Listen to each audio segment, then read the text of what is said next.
survivor of Auschwitz.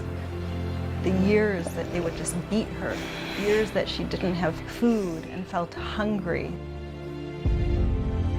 She paid a horrible price to come home from Ethiopia. She lost in that journey her 6-year-old son. A couple of weeks later, she lost her family. She is a wonderful woman, and she is very poor. I pray that we answer these cries, and our answer is love. With a gift of only $25, you'll deliver a life-saving food box into the hands of an elderly Jew in need. She's saying people have a heart. There are good people today. Call, scan, or go online now, and the International Fellowship of Christians and Jews will rush your food box today. Hallelujah. This is a holy moment.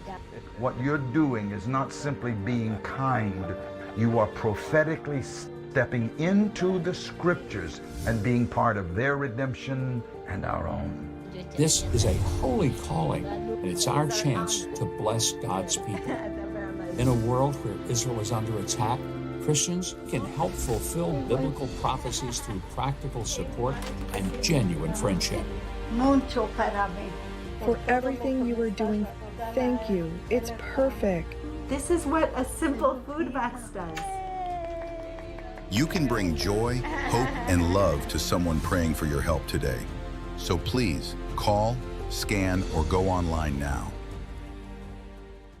John O'Hurley here. The Medicare annual enrollment period is now. But who has time to call a bunch of different carriers just to compare Medicare Advantage plans? But what if I told you it could take just one call? By calling the number on your screen, you can compare rates and plans from multiple carriers. No more dialing around, no more headaches. It's fast, it's easy, and it's all done for you by a licensed insurance agent. You could get the coverage you want at a rate that fits your budget. It won't take more than a few minutes of your day, saving time, and it may save you money. But the clock is ticking. When the Medicare annual enrollment period ends, you may not be able to change your coverage until next year. Don't waste time. Call the Benefits Network to speak to a licensed insurance agent about Medicare Advantage plans and compare rates from national carriers. One call to compare options from multiple carriers. For a free no-obligation consultation, call 800-596-4750.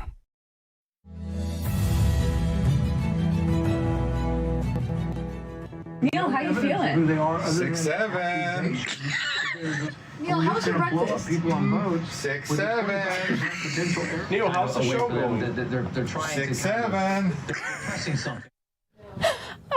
Well, Neil definitely doesn't get an Oscar, but we hope it's better than a 6'7" in terms of first edition, because we're definitely a 9'10". That aside, dictionary.com says 6'7" is #1 ranking, and it's 2025 Word of the Year. Yeah, all the kids are saying it, and also our producer, senior producer Neil. But the question is, what does it mean? And the real answer is, who knows? Experts say it's part inside joke, part social signal, and part performance, a burst of energy that spreads and connects people way before we can figure out what it means. So what makes you happy, and what makes you say 6'7"?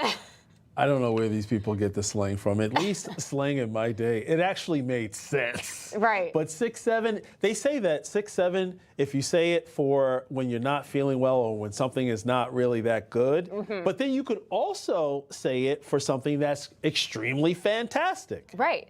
It's a lot of different connotations to 6'7". It can really mean whatever you want to make it. And then, you know, as we saw with our senior producer Neil, he's 6'7", like maybe not so good, and then he was just consistently 6'7", like more happy. So this is what, just so all of you know, just to put it in context, this is what all the kids are saying. I've heard it being said, and I was super confused. So I'm glad we're explaining it, because I did not know. Interesting. You know what? Let's go back to that term that's for stuff that's not really cool. Yeah. When they said mid, I kind of like that one. I kind of like that one. But hey, it is what it is. We'll be right back, folks. 6'7".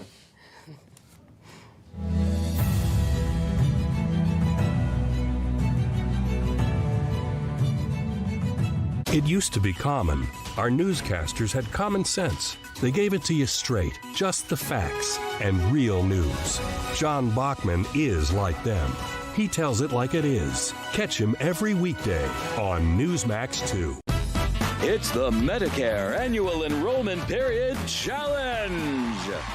You have Medicare Advantage questions. Let's see if our contestants have answers. Medicare Part C plans, which typically offer additional benefits not included in Parts A and B, are commonly known as what? Medicare Advantage plans. Medicare Advantage plans is the right answer. How can you find out what carriers have Medicare Advantage plans available in your area? Using the number on your screen to make one call to find plans in your area. Yes, absolutely. Just one call could do it all. And who will walk you through your Medicare Advantage plan options? A licensed insurance agent. That is correct. Round 2. Name 2 features of Medicare Advantage plans that a licensed insurance agent will help you find from multiple carriers. Benefits and options.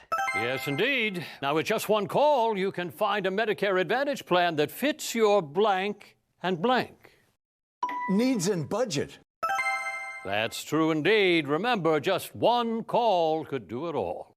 What are 2 things that you might save when a licensed insurance agent helps you compare plans? Time and money. You got it, time and money. Here's a final question. When can all Medicare-eligible individuals call to compare Medicare Advantage plans? During the Medicare Annual Enrollment Period, which is right now. And it's free to call. And you are our trivia winner. For a limited time, you have the opportunity to make a call for a free, no-obligation consultation. So call the number on your screen right now and connect to a licensed insurance agent who can help you find a Medicare Advantage plan that meets your needs. For a free no-obligation consultation, call 800-899-3958. 800-899-3958. Hi, folks. We're back. If you've been injured in an accident that's not your fault and you don't have an attorney, listen up. We have legal professionals standing by to answer your questions and tell you what your case is potentially worth. Pick up the phone, call now. You know, as we bring the show to a close, my heart goes out to millions of Americans that may not actually be able to get the help that they need through SNAP benefits in order to eat. And look, folks, it's not red, blue, it's not white, black. People from all backgrounds, diverse backgrounds, will be impacted if the 5 more votes are not actually achieved to get the Clean CR passed. Yeah, and we're all praying that this does get passed. It seems. You're watching theDove TV, encouraging and informative for San Rafael and the North Bay. Seen on KQSL 17 and these Dove TV affiliates. Plan a deal. You're tuned to theDove, encouraging and informative. Helping Oregon, Northern California, Idaho, and Nevada start the day with news and encouragement. This is Mornings on the Dove. Well, good morning, good morning, good morning. Happy Thursday. Welcome to Mornings on the Dove. This is the place.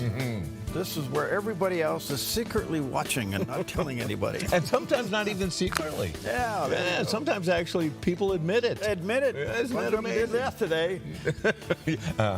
We had a great open house yesterday, and people wanted to know. We got calls, people wanting to know, hey, I couldn't make it during those times. Can we do another one? So we'll see. Oh, yeah, that would be good.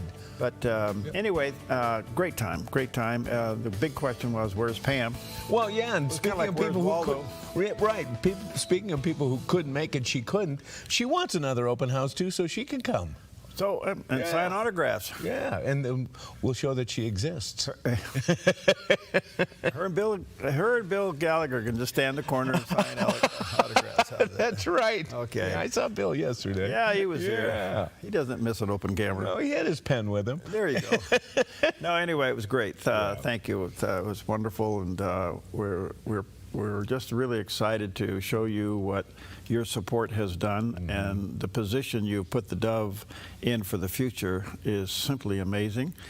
And we have a little bit more to do, but you would never notice it unless I pointed it out. Yeah, you know, yeah. some little details. Yeah. But so the stage one is done. We flipped the building, so we took what was at that end, put it at this end.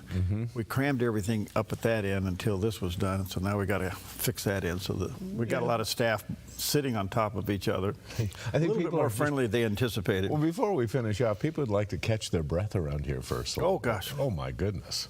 Yeah, it was quite the deal. Yeah. Anyway, good morning to you. Happy Thursday. It's a beautiful day in the neighborhood, and we got a lot going on, and a change coming. You know, I looked at the weather forecast. Now, you're the make-believe guy here. That's right. I was looking at that. All of a sudden now, it's like all next week. Yeah, it looks like it, doesn't it? It's setting up.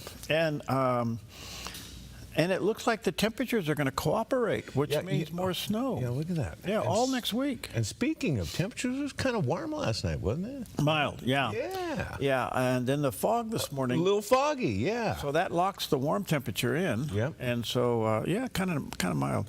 Anyway, and we had a surprise visitor. He could surprise us sometime today during the morning show. Oh, good. All right. Yeah, so we'll share that with you if he shows up. Okay. Anyway, good morning to you. Anything going on? Well, first of all, Speak Up for Service Day and recognizes the importance of young people to be actively involved in community service. Yes, by all means. Yeah, if you're getting called, by all means, jump in with both feet, and you're never too young. No. Also, National Publicist Day. Oh, now this is an interesting one. In 1906, on this day, the New York Times printed verbatim the very first press release written by Ivy Lee, the father of modern PR. Ivy Lee represented the Pennsylvania Railroad, and on October 28th, 06, 50 people lost their lives in a train derailment in New Jersey, and in response, Ivy Lee created the first press release. He not only convinced the railroad to distribute the public statement, but he also convinced them to provide a special train to get reporters to the scene of the accident so they could put some kind of a positive spin on it. I don't know what, but it started a whole phenomenon. You can't do anything without PR these days, can you? No, you know, and it's interesting. I was reading one of the industry articles about modern day marketing. Okay. And what used to be the press release, you know, that they would bang them out. Uh-huh. Now they're quite sophisticated. They not only come with the press release itself, some of them have QR codes on it. Some of them have video attachments, you know, where you can go and see a video to it. It's become highly sophisticated. So let me ask you this. Is the future of publicists wrapped up in Chat GPT? Well, is that going to be the future publicist for most corporations? I wonder. Yeah. That's an interesting thing, because I'm wondering if we are over marketed. Oh. In other words, publicists, you know, they're doing the job if they get the word out. Yeah, yeah. All right, but you add 50 of those to your email in for the day. Oh, I know. Yeah, I get them. You're OD. Oh.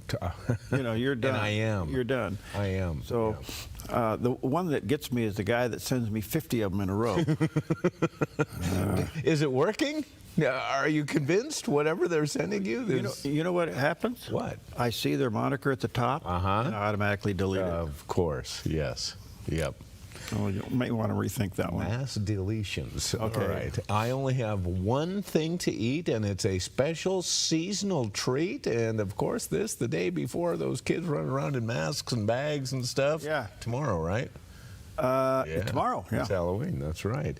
Well, it is National Candy Corn Day. Oh. Whether you love it or hate it, and there are strong feelings each way, candy corn goes way back, as candy maker George Renninger is credited with inventing candy corn while employed at the Wonderly Candy Company in Philadelphia in 1888. The candy was popularized and mass-produced starting in 1898 by the Golitz Confectionery Company, which later became known as Jelly Belly. And Jelly Belly proudly claims the longest history of continuously producing candy corn using the very same original recipe.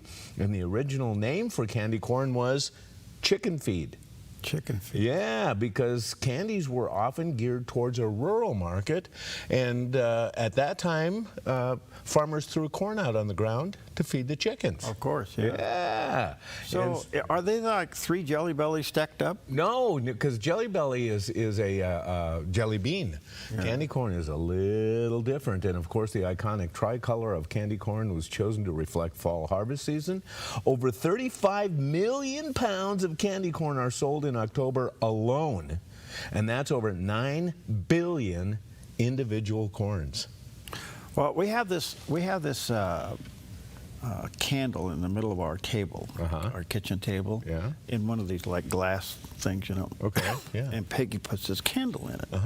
And then she surrounds it with candy corn. Oh, all right. Okay, so it's very nice to see, very seasonal, festive, and all that. And inviting. Do people reach in? Well, what's interesting about it is all of a sudden you see that perfect layer of candy corn is messed up, and you see fingerprints on the inside of the glass thing. Do you like candy corn? You know, it's a love-hate relationship with some people. No, they're good. I mean, they're it's kind of like peanuts. You can't eat one. Yeah. All right, but you stick your hand in there. So anyway. Okay, let me ask We you have this. one son. It's our oldest son. He's not grown up. Okay.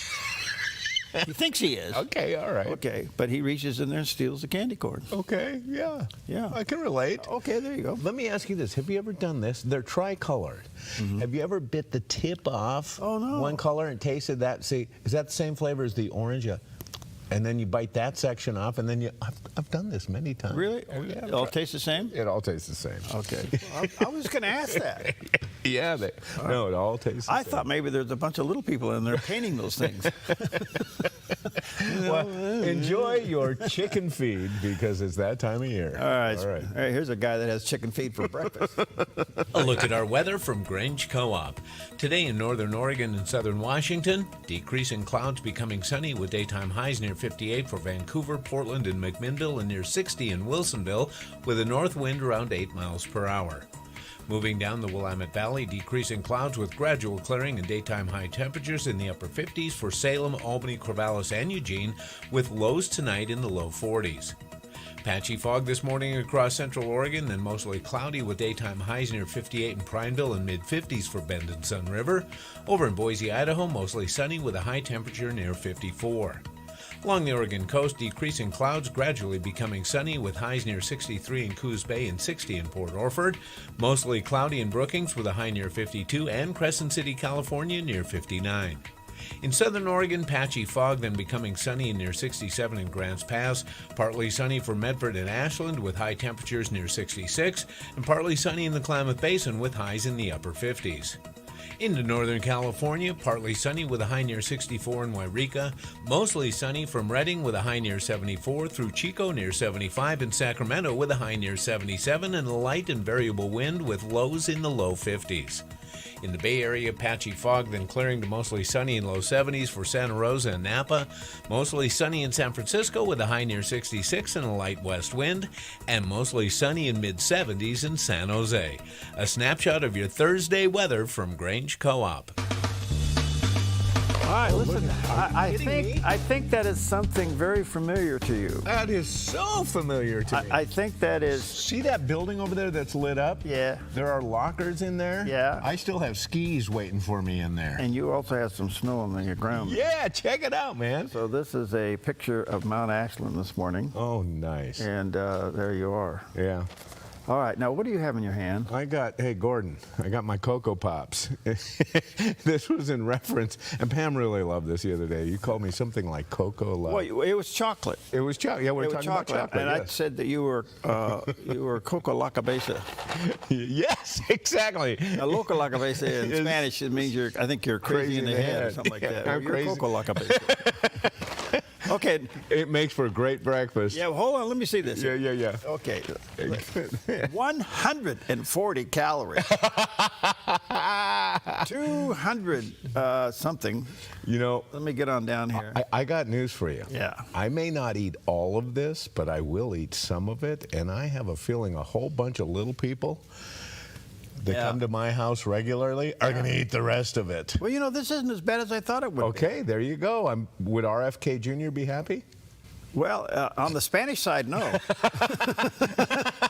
Those numbers are really high. But on the English side, they're not so bad. It's different, isn't it? I like English. I like English. See, English and Spanish? I never seen that before. I haven't either. Okay. Well, anyway, the numbers on the Spanish side are through the roof. Goodness. All right. All right. Thank you, Gordon. Appreciate it, man. All right. Good stuff all the way around. All right. Well, time for some encouragement as Johnny Erickson Tata here is here, and she asks, what is your focus when you pray? I really identify with the disabled people we serve at Johnny and Friends because they struggle hard. And I do what they do. I pray like they do, that my afflictions in this wheelchair might lessen. But more so, I pray for the strength to bear it, the grace to benefit from it, and the devotion to offer up all the pain and problems to God as a sacrifice of praise. I'll confess that my strength in prayer these days is scant. So for all the concentration I can muster, I do not want to dissipate my prayer time seeking physical relief only. Rather, I seek spiritual growth. For that's how I can know God deeper. I can know Him higher and richer and wider and much fuller than if I were without afflictions in this wheelchair.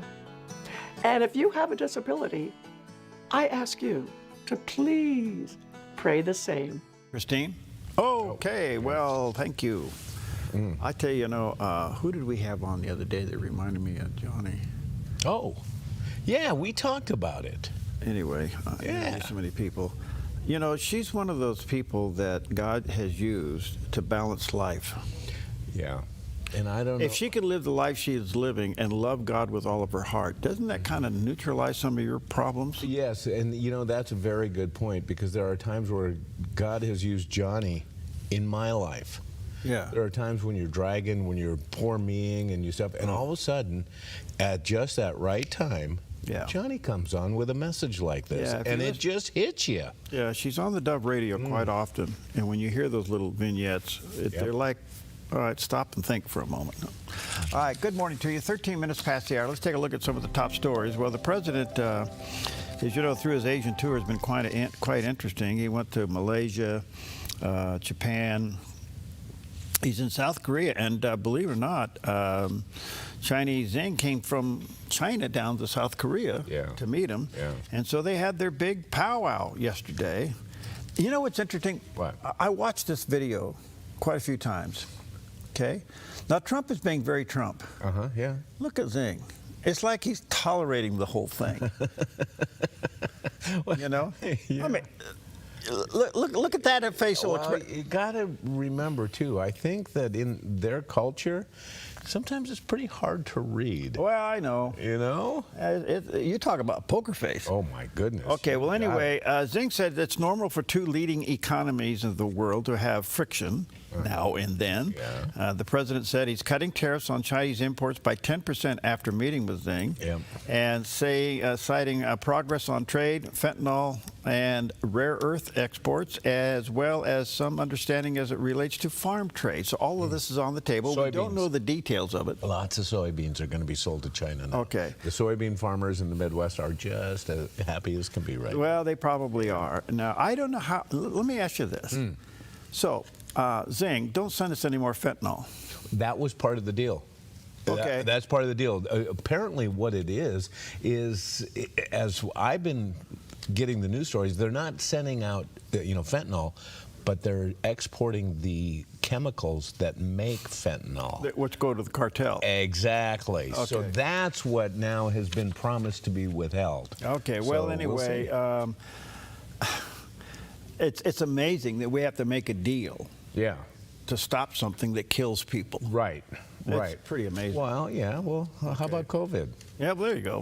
Who exported that? Well, there you go. No, anyway. All right, so back to some things at home. The House Judiciary Committee, Jim Jordan, has now redacted some of the things on this. Remember the term Arctic frost?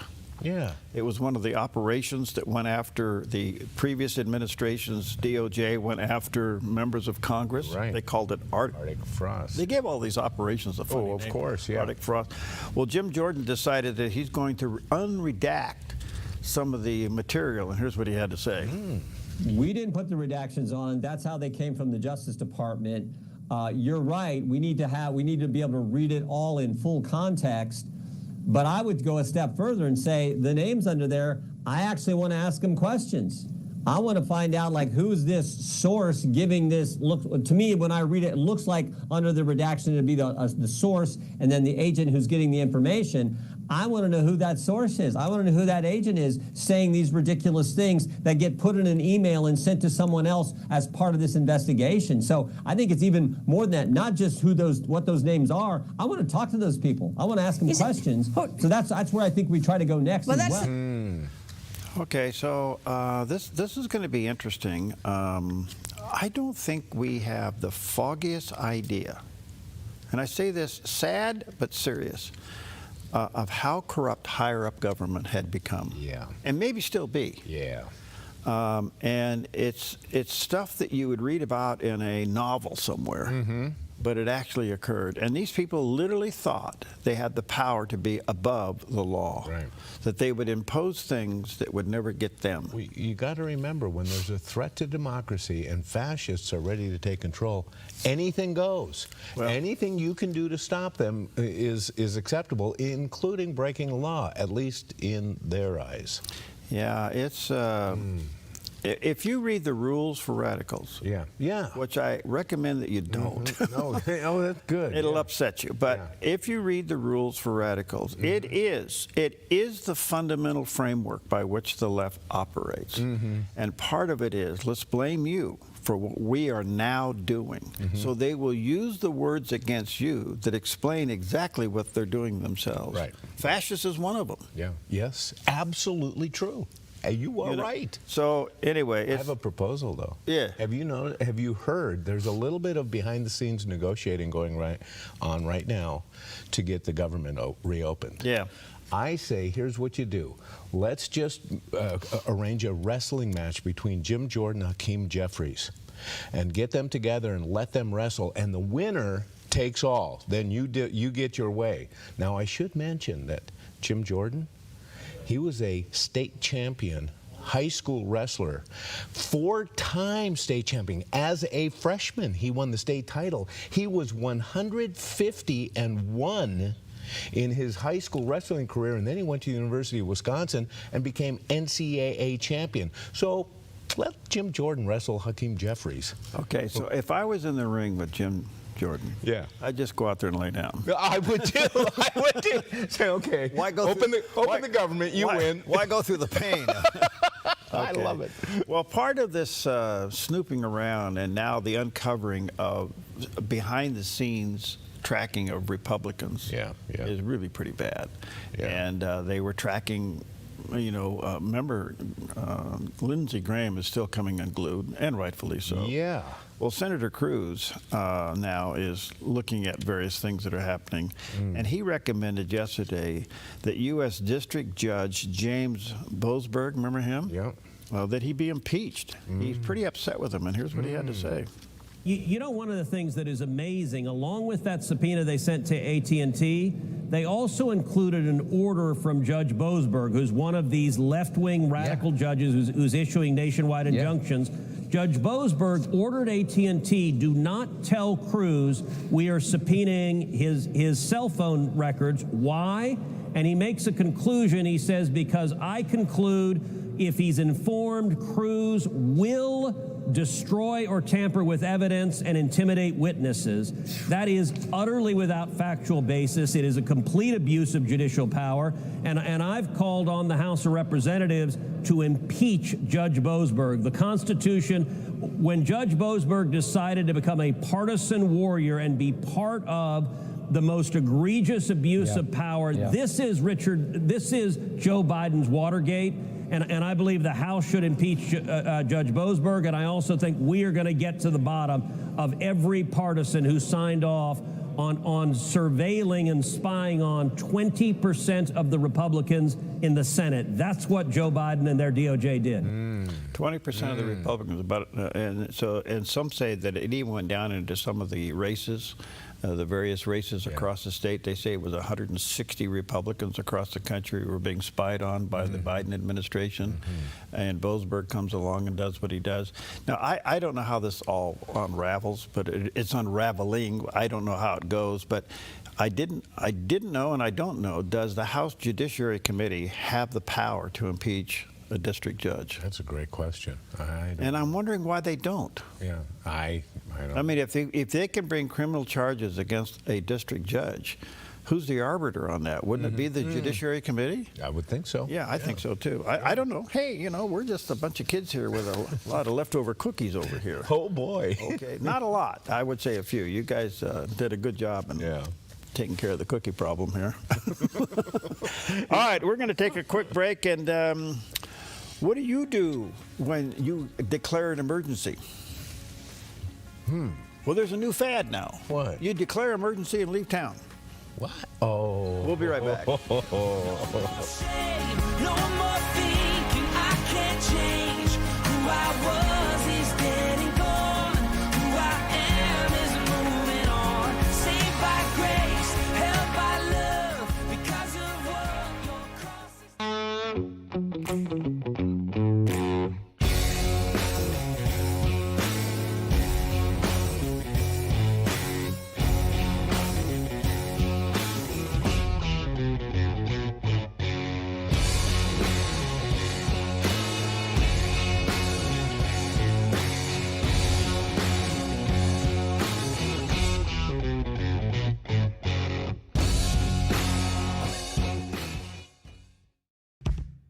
Your property demands equipment with more reliability, durability, and versatility built in.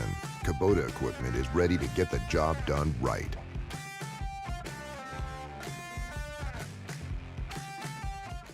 Thousands of satisfied customers make Jim Clark's Consignment Country the most recommended RV consignment lot on the West Coast. Even dealers recommend us. That success comes from dealing with only the cleanest pre-owned RVs at the best prices, no high-pressured salespeople, and treating customers with respect. And we've been doing this in the same location for over 40 years. Before you buy or sell your RV, see why so many satisfied customers recommend Jim Clark's Consignment Country. Family owned and operated at 1630 Rogue River Highway in Grants Pass.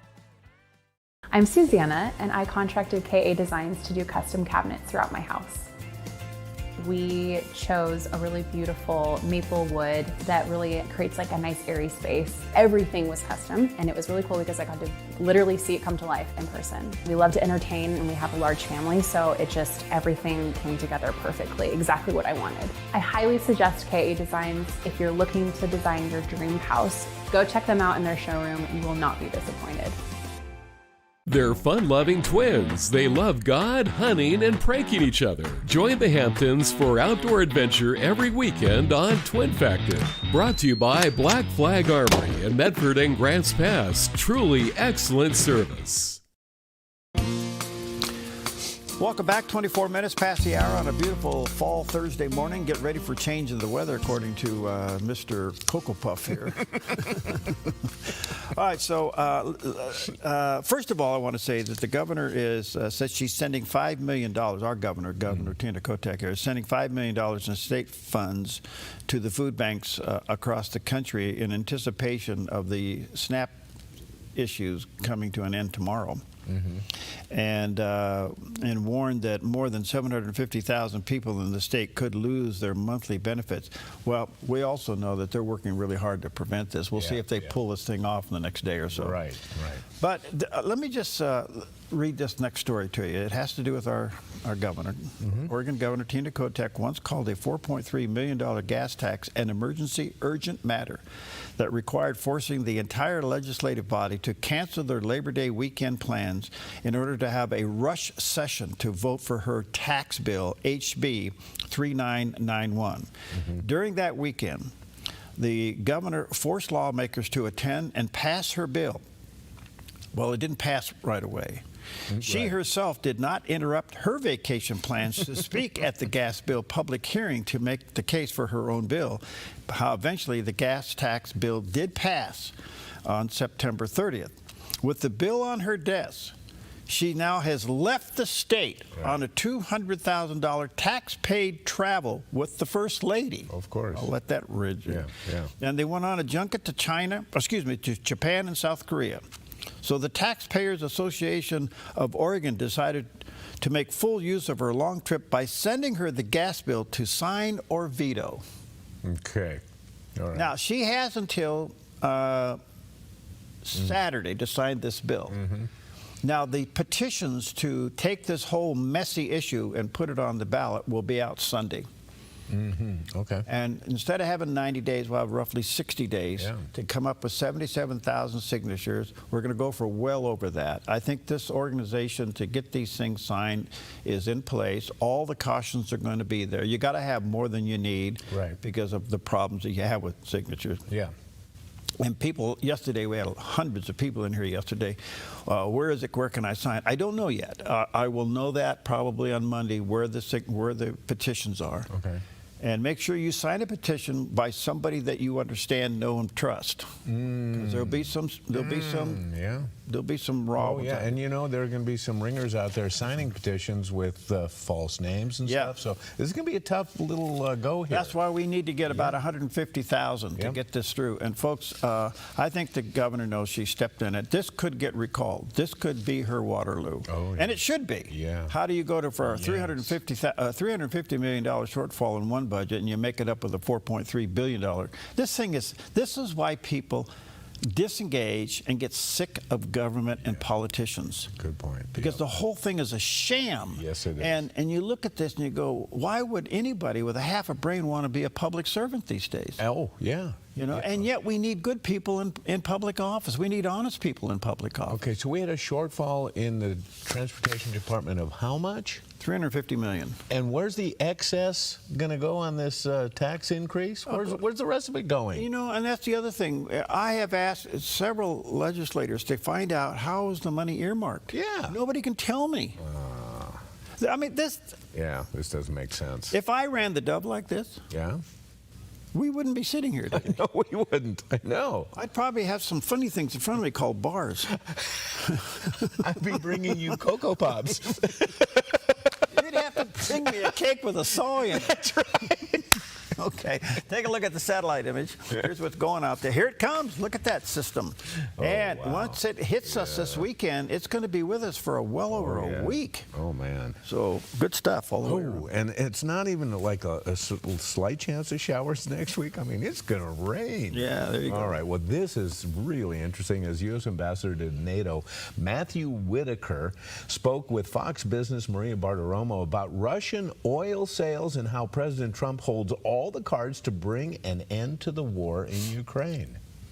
What we need to understand is that Russian oil and the sale of Russian oil is the lifeblood that continues to fund the war machine and continue to prosecute this war. And so, you know, we've called for, obviously, our NATO allies, especially here in Europe, to stop buying Russian oil and gas, and we're working with them to transition as soon as possible for them to hopefully buying a lot of American oil and gas. And then, obviously, the three big purchasers, China, Turkey, Brazil, and especially India, they all need to wean themselves as well. And these two companies that are being sanctioned that I think are going to have a dramatic impact on the sale of Russian oil and gas. In fact, India and China have already started to change their behavior. So we're making good steps. And again, President Trump holds all the cards, and he's going to play them as he sees appropriate to bring this war to an end and end the killing. Wow. What do you do your first 10 months as president? I ended 8 wars. I was nominated for the Nobel Peace Prize 5 times. Yeah. Oh, my goodness. I understand all this. I do wish Oh, well, I don't need to go down there. You know, it's fun to watch. It is. Yeah, it's fun to watch. It's fun to report on it. Yeah. All right. Well, listen, where'd you do with those Cocoa Puffs? Right here. We'll bring them You up. want some? I don't know. You know what's interesting about Cocoa Puffs? Fruit Loops just get it. Grab your bag. Is it down there? Okay. Okay. Let me tell you what's good about these things. Cocoa Puffs, yes. They're kind of like Fruit Loops. In what way? You open the bag and just get a handful. Well, that's You don't have to put it in a bowl with milk. Well, that's true. But you know the nice thing about putting milk on this? It turns into chocolate milk. Okay. Yeah. Well, I just want all the Biden grandkids. The building. Don't. You said Biden. I'm sorry. You said Biden. I'm sorry. I apologize. I apologize. That was. Oh my goodness! You know, this is a tough last name to have in the last administration. Yeah, I'm I sorry. gotta tell you. All right, the building. Thank you. I apologize. Okay. All right. What's that say? Look at that. You've got Spanish on the box. Hola, holas. Oh, God. All right. So all the building grandkids. Ask Papa if he brought the box home. Bet you he doesn't. I'm going to have 6 of them in my house this afternoon. Oh, this evening. Well, they're going to say, where are they, Grandpa? I apologize. Okay. No, that's okay. Why can't you get like Frank or Smith or something? Yeah, Smith would be good. We'll be right back.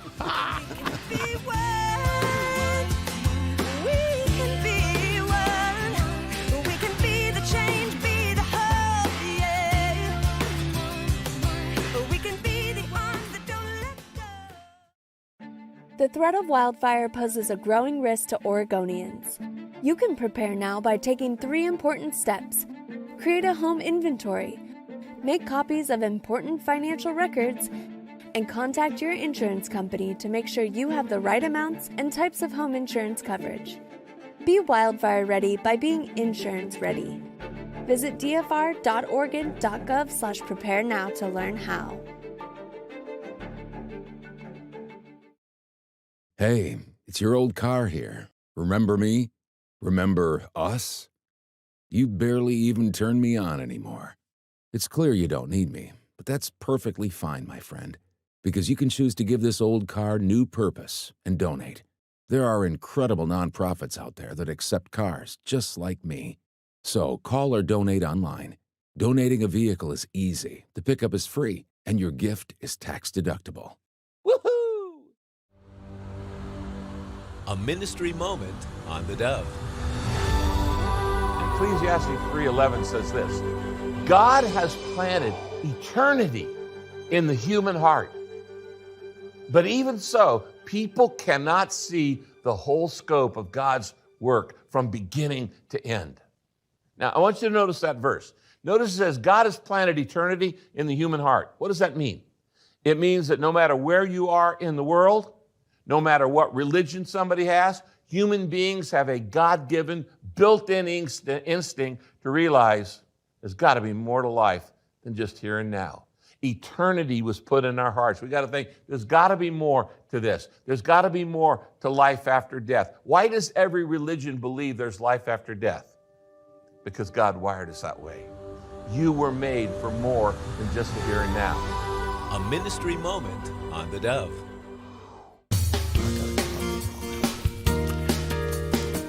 All right, welcome back. 26 minutes before the hour on a beautiful fall Thursday morning. Gorgeous weather out there. We got to light our fireplace. Yeah, we need a fire. Yeah. Yeah. You know, I gotta get one of the little starters. You know? Go over there and go. See what works. All right. Yes. Anyway, good morning to you. Well, listen. I think Prime Minister Benjamin Netanyahu has reached the line, and he said he will strike back. And so let's check in with CBN Newswatch. This is CBN Newswatch. Well, we began in the Middle East, where Israel says it eliminated some Hamas military leaders in Tuesday's airstrikes, including some involved in the October 7th terrorist attacks inside Israel. Israeli Prime Minister Benjamin Netanyahu visited U.S. troops at a base in southern Israel Wednesday, saying the shared goal with the United States is to create a different Gaza that no longer poses a threat to Israel. He stressed that Israel has the ability to act in Gaza. Israel says Netanyahu informed President Trump of those strikes before they were launched. Israel attacked Hamas positions after an Israeli soldier was killed in a sniper attack. Our CBN News Middle East Bureau Chief Chris Mitchell is with us now live. And Chris, Israel says the ceasefire is holding for now, but Netanyahu making it very clear that Israel has the right to strike back. So does the Israel military expect more battles with Hamas? I think they do, Brody. In fact, Israel Defense Minister Israel Katz said that they had a comprehensive plan to go back and actually retake Gaza if need be. But right now, they seem to be employing what they would call the Hezbollah model. What happened after the ceasefire against Hezbollah in southern Lebanon last year, they reserve the right to strike out any violations of the ceasefire. And they've been doing that almost on a daily basis in Lebanon. And now I believe that in Gaza, they will reserve the right to attack any violations by Hamas of the ceasefire. And they have eliminated, several dozen terrorists because of that. But I think I think we can expect, Brody, this on a regular basis. Anytime Hamas violates the ceasefire, I think you're going to have a robust response by Israel and the IDF. A constant reminder to pray for the peace of Israel. Chris, what can you tell us about the Hamas members who were taken out in Tuesday's strike? Well, it was a pretty dramatic strike right now. They had 2 battalion commanders that were eliminated, 2 deputy battalion commanders that were eliminated, about 30 terrorists in all, and one in particular that was involved in the October 7th massacre in 2023. Remarkable that Israel is being able to track these terrorists all the way from October 7th to today and eliminate them. And I think that was a pretty robust strike against many of these Hamas leaders that obviously were probably gathered together in some sort of bunker. But this is pretty another strike against the Hamas leadership. However, Brody, they just keep coming. Many times they have replenished many of their fighters throughout this 2-year war. But I think we can expect to see more strikes by the IDF as Hamas continues to violate the ceasefire. Even the Qatari deputy prime minister admitted that Hamas was violating the ceasefire in some measure. So you don't expect this ceasefire to hold its stance? It's shaky at best, is that right?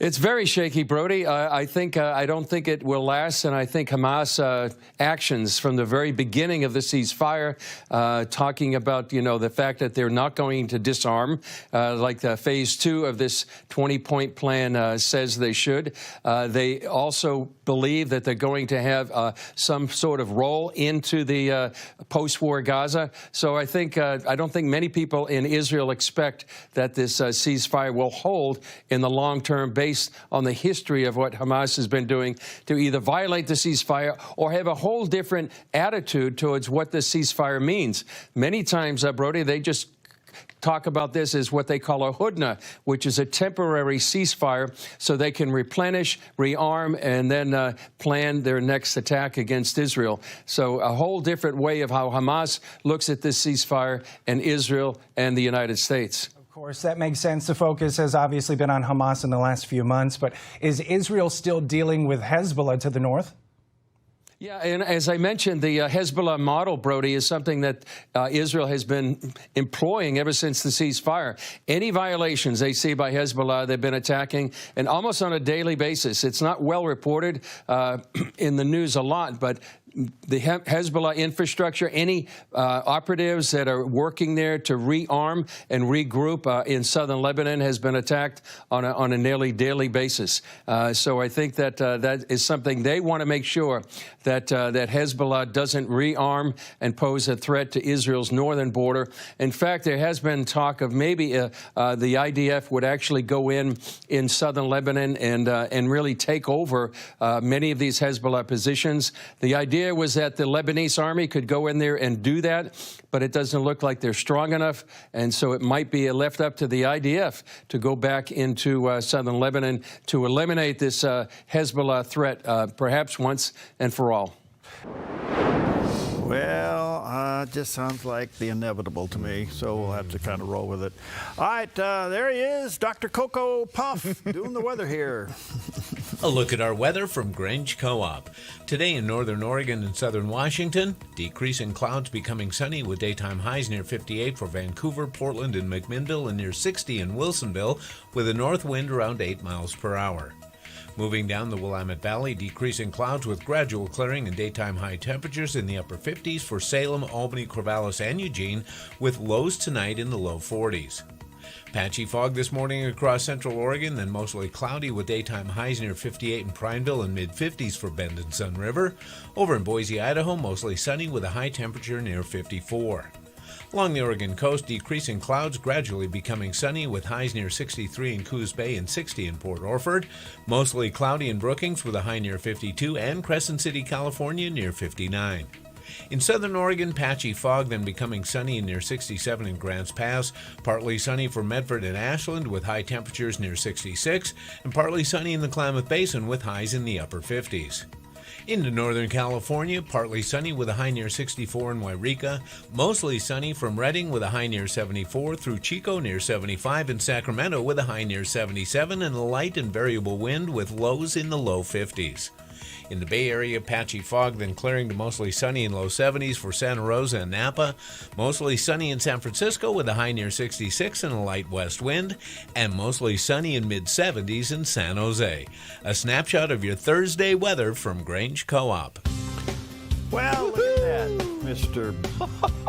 Building. Yeah, and there's snow down here at the lodge level, not just at the top. At least it looks like it. Am I seeing things? I don't know what that other little. Oh, it's a flag. Yeah, that's a flag. But look at on the slope going down. I don't know. This might be a little bit. Well, give it another 20 minutes of sunlight. Is this over optimism on my part? Well, gee, you're optimistic in July. Okay. Well, it is called the Little Chapel That Stood, and it was consecrated on this day in history. On October 30th, 1766, St. Paul's Chapel was consecrated in New York City. Today, it's the oldest surviving church building in Manhattan.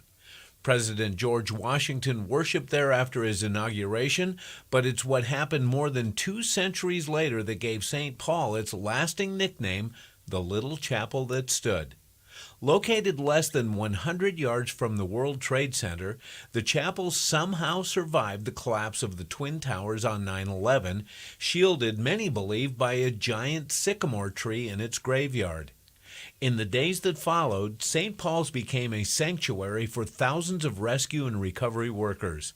Volunteers served hot meals, offered prayers, and provided weary first responders a place to rest. From the birth of a nation to one of its darkest days, St. Paul's Chapel remains a powerful symbol of faith, endurance, and hope, the little chapel that still stands tall. Mm-hmm. Did you know on 9/11, not even one window broke? Isn't that amazing? Yeah. And if you ever see where it is, you've been there. Yeah. Where it's strategically kind of in a corner between the 2 towers. Mm-hmm. What was it, 100 feet, 100 About yards? 100 yards. 100 yards, yeah. That's right. Yeah. So you had one over here and one over, and they're coming down like this. Right. Not even a window went out, and yet the buildings around them, yes, all blew up. Yeah. I mean, Yes. You talk about a divine intervention. And I'm telling you, if you're in New York City, obviously recommended to go down to that Trade Center site. And, yeah, you got to go to Ground Zero. Go to St. You got to do that. Well, I went there, you know, and you pop up after 9/11. There's still a silent awe. Absolutely. You know what? You know what it reminds me of? It reminds me of going to the USS Arizona.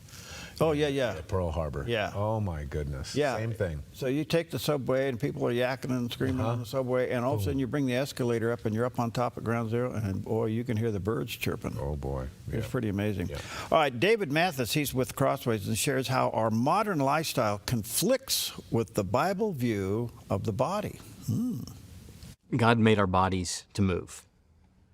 Not only to move, He also made us to meditate, to ponder, to reflect on His truth, to receive His word. But then He made us to be doers of His word. And so apart from significant disability, the way that He made us to move and live in the world is through arms that reach and grasp and pull and legs that go. He made us to be His those who image him in his world, not as stationary objects like trees, but as those who move. We're moving statues. If one way to image a king or ruler is the stationary statue that doesn't move and reflects the king, God made us to be living, breathing, thinking, feeling, and moving statues, so to speak. Moving statues, images of his that would go throughout the creation and represent him. And modern life, with its many conveniences, wonderful conveniences. I mean, technology is a gift and blessing. These are good blessings, good labor-saving devices. However, we should ask what effect that's having on our souls, on our wills. How's it conditioning us? When I pull into the parking lot and I'm thinking, I got to get the closest spot and save myself 30 to 50 steps. What am I showing about how my soul has been conditioned by all of the labor-saving devices that I'm calculating subconsciously to do the littlest possible with my body? And how is that going to affect the call to do good works? God means for us to do good in these bodies, good works, good deeds throughout the Bible that we're called to. We need these bodies, for the most part, in doing those deeds. And to the degree that I've been conditioned to do as little as possible with this body, rather than to put it to maximal use for God's callings in my life, then I'm going to be short-circuiting God's purposes for me. So I want a body that's ready to do God's will. Paul used the phrase in Titus 3:1, ready for good works. That's what we're after in Christian fitness. Are we ready to do good? Or have we cultivated a kind of mindset and body that would rather not do things, would rather sit, would rather be in front of screens rather than moving into the world to do good as God calls us? Isn't that interesting? He used a term there, Christian fitness. Yeah. What a concept. There you go. Yeah. It's called temple maintenance. Oh, yeah. All right. Temple maintenance. Yeah, and the older we get, the more maintenance is required. Yeah. Less Cocoa Puffs. We'll be right back. I will shout it to the sky. I will tell them what you've done. When the people ask me why I live my life this way. Buying or selling a home can be stressful. It's one of the biggest decisions you'll make in your lifetime. That's why it's important to work with someone you trust, someone who has the right experience and knowledge of the market. Hi, we're Patrick and Paulina Lizer with Lizer Real Estate Group. And whether you're looking to buy or sell a home, our mission is to take the stress out of the transaction and make it as seamless and rewarding as possible. Contact us today. We look forward to working with you. At Kelly's Automotive Service, being good stewards of what God has entrusted to us is at the core of our business. We believe what we do matters. Every interaction, every transaction is another opportunity to bring Christ's values into the marketplace. If you're a technician who wants to be part of something bigger, or just looking for a new shop to bring your vehicle, we would love to meet you. We're Kelly's Automotive Service, where we service your vehicle, but take care of you. Welcome to Fish Lake Resort, where adventure is everywhere, and everyone is your friend. The fishing is great, and the food is tasty. The RV sites are full hookup, and the cabins are cozy. It's always a good time at Fish Lake Resort, and the best part is, you can come visit any day of the year because we are open all year, 7 days a week. Visit fishlakeresort.net today to learn more and plan your visit. 21,000 interviews, that's a big milestone. It's huge. My first adventure into anything that would have been political was the late Senator Mark Hatfield, and he said, I'm available for an interview.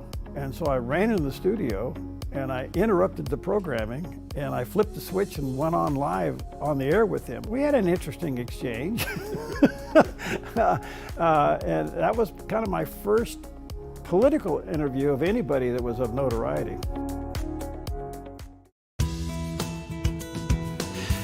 Welcome back. 10 minutes before the hour. Well, Sunday in Southern Oregon can be a great day, and I think, I don't know if there's any tickets available left, but Lee Strobel, one of the leading global Christian apologists, he's well known, is coming to Southern Oregon, and he's with the Game Changers men's group over there at Edgewater. Sunday evening. You can call the church. I don't know if there's any more tickets. I'm assuming it's going to be sold out. So I had a chance to talk to him yesterday. He's just an amazing guy. He was a full-blown atheist reporter for the New York Times. He also has his law degree. So he took his journalistic interest and his law degree, and he was going to prove that Jesus never resurrected from the dead. Right. Okay? And out of that came his life story and a movie called A Case for Christ. Well, here he is talking a little bit about his conversion. My wife was agnostic, and she met a neighbor who shared the gospel with her and brought her to church. And then one day she came up to me and gave me the worst news I'd ever gotten at the time, which is that she'd become a Christian. And I thought, this is the end of our marriage. I was going to divorce her. And then I thought maybe I could rescue her from this cult that she's gotten involved in. And I figured I could do that very easily just by disproving the resurrection of Jesus, because I knew that was the foundation of the Christian faith. So I ended up spending 2 years of my life taking my journalism training, my legal training, and systematically investigating what is the historical data concerning the resurrection of Jesus. And so after 2 years of doing that, on November the 8th of 1981, I kind of assessed the evidence one last time and said, in light of the avalanche of evidence that points so powerfully toward the truth of Christianity, it would have taken more faith to maintain my atheism than to become a Christian. And that's when I realized that Jesus is who he claimed to be, the unique Son of God. I repented of my sin, received him as my Lord and Savior, and my values and character and morality and worldview and purpose all began to change for the good over time. When I just said, I want to be like an umpire in a baseball game. I want to call a ball and a strike. Yes, I hoped I could disprove Christianity, but I want to be honest in my investigation. And so in doing that, coming across so much evidence that points toward the truth of Christianity, I found 9 ancient sources inside and outside the New Testament confirming and corroborating the conviction of the disciples that they encountered the resurrected Jesus. That is an avalanche of historical data. In fact, most of the things that we believe about the ancient world, about the life of Alexander the Great or whatever, when you dig right down, you find it's based on one source or maybe 2 sources of information. But to have 9 ancient sources supporting the conviction of the disciples that they encountered the risen Christ, that's almost unprecedented in terms of the wealth of historical data for the truth that Jesus returned from the dead and thus proved he's the Son of God. Wow, that is He went on to write a book, The Case for Heaven and The Case for Miracles. And he's writing some more books. But look, he is amazing. If you haven't seen the movie A Case for Christ, you need to take a look. So good stuff all the way around. Tom Del Beccaro will be back with us. We'll be talking about Gavin Newsom's presidential ambitions in light of the state of California. We'll see if that has anything to deal with. And Kevin Hearn will be back with us. He's the local pastor here in Central Point as we wrap up Pastors Appreciation Month. All right. Yeah. All right. Well, if you've ever gone through any kind of surgery, and the older I get, the more I wonder who hasn't. You'll have great appreciation for Denise Bacon, who played the clarinet during her own brain surgery. In England, a woman regained her music right in the middle of brain surgery.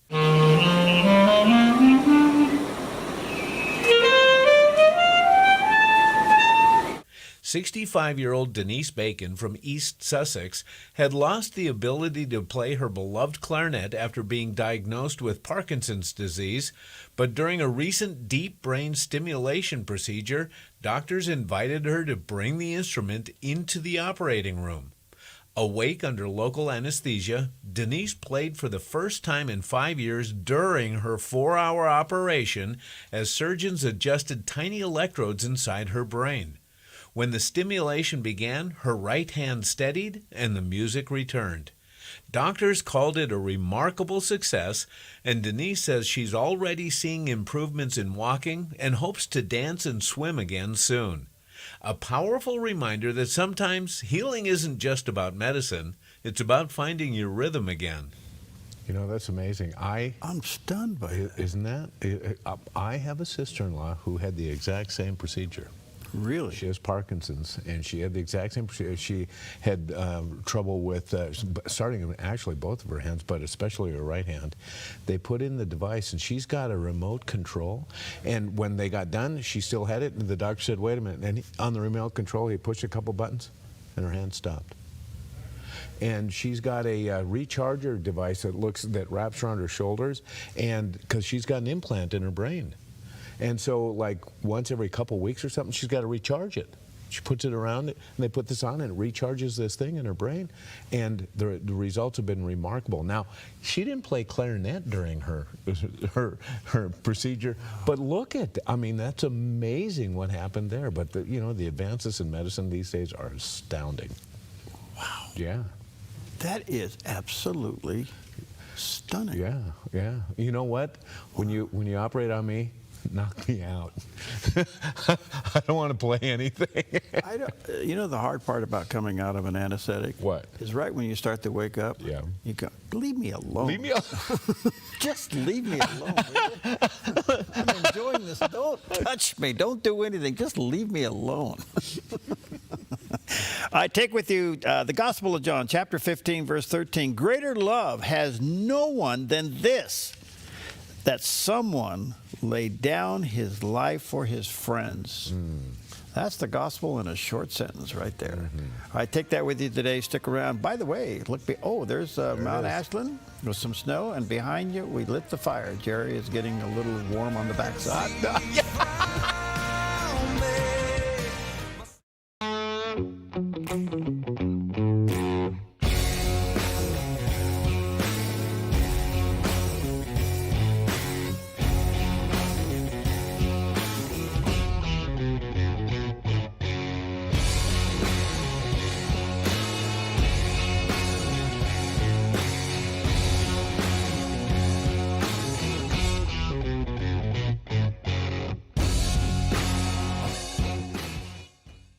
Applegate River Golf and RV Resort, a pristine 9-hole course alongside the Applegate River. Their clubhouse offers a golf simulator experience. The RV Resort is adjacent to the golf course with convenient pull-through parking. Applegate River Golf and RV Resort. Information at applegaterv.com. Hi, I'm the SOS Alarm guy, here to tell you about a great deal. SOS Alarm will not only beat any internet deal, but will install the system too. So burglars, beware. SOS Alarm for security and beyond. At Sweet Tea Express, we've got you covered. Order at the counter and our friendly service staff will do the rest. Breakfast served daily until 2 p.m. Breakfast burritos, biscuits and gravy, skillets, omelets, and more. Sweet Tea Express. Don't get caught hungry. You feel most alive where you feel most at home.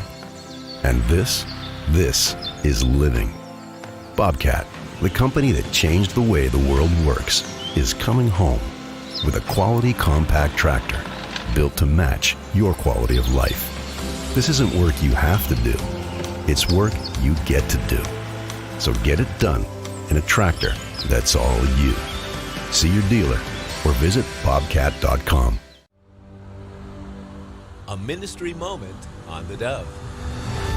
Jesus put it this way in John 5. He's talking to the Jews. John 5 and 39. He said, you search the scriptures, for in them you think you have eternal life. And these are they which testify of me. But you are not willing to come to me that you may have life. Do not think that I shall accuse you to the Father. There is one who accuses you, Moses, in whom you trust. For if you believed Moses, you would believe me, for he wrote about me. Jesus said, the law of Moses, it's all about me. Moses wrote about me. The law points to me. The purpose of the law was to bring people to Christ. A ministry moment on the Dove. Apologetics on major issues so you can know your faith. Watch the John Ankerberg Show, weekdays at 4 on the Dove TV. Encouraging and informative.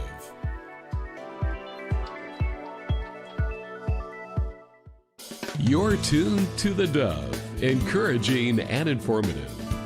Helping Oregon, Northern California, Idaho, and Nevada start the day with news and encouragement.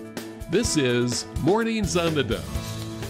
And good morning. Look what happened to us. We have a cameo appearance by Mr. Steve Johnson. I just thought I'd steal some of your news here. Okay. That's what I thought I'd do. Well, anyway, Steve is surprised us yesterday during our open house. He walked in, but he flew in from Tucson, but he's here. He walked in from Tucson. I started last February. Last February, yeah. Anyway. No, it was a great event yesterday. You know, seeing you and all the people who support the Dove and are here just to see the latest. That's why I was here. There you go. Well, thanks for coming. Good to see you. A lot of people want to know how you're doing and how you've been. And you've retired down to Tucson, and the cold day there is 88. That's true. That's what we still have there. Yeah. I just thought I'd come in and read some news. That's all right. Well, good to see you. All right. Well, good to be here. It's great to see you. The set looks terrific. I like the look. I say this all the time. Really, the supporters of the Dove have just been amazing to be able to make the Dove relevant in today's world. You know, when you think of it. And you've got a great set here. The pictures behind us are amazing. I mean, I don't even know how to describe it. It's the set behind us, which is look at this. It's just amazing. Yeah, and that's just one picture. That's just one. It looks like it's a real deal. And it is a real deal. It is a real deal. And Jerry, if you're feeling a little warm, it's because we lit the fires. I know. I noticed that. It was getting chilly in here before you lit the fire. Nice. Well, good to see you.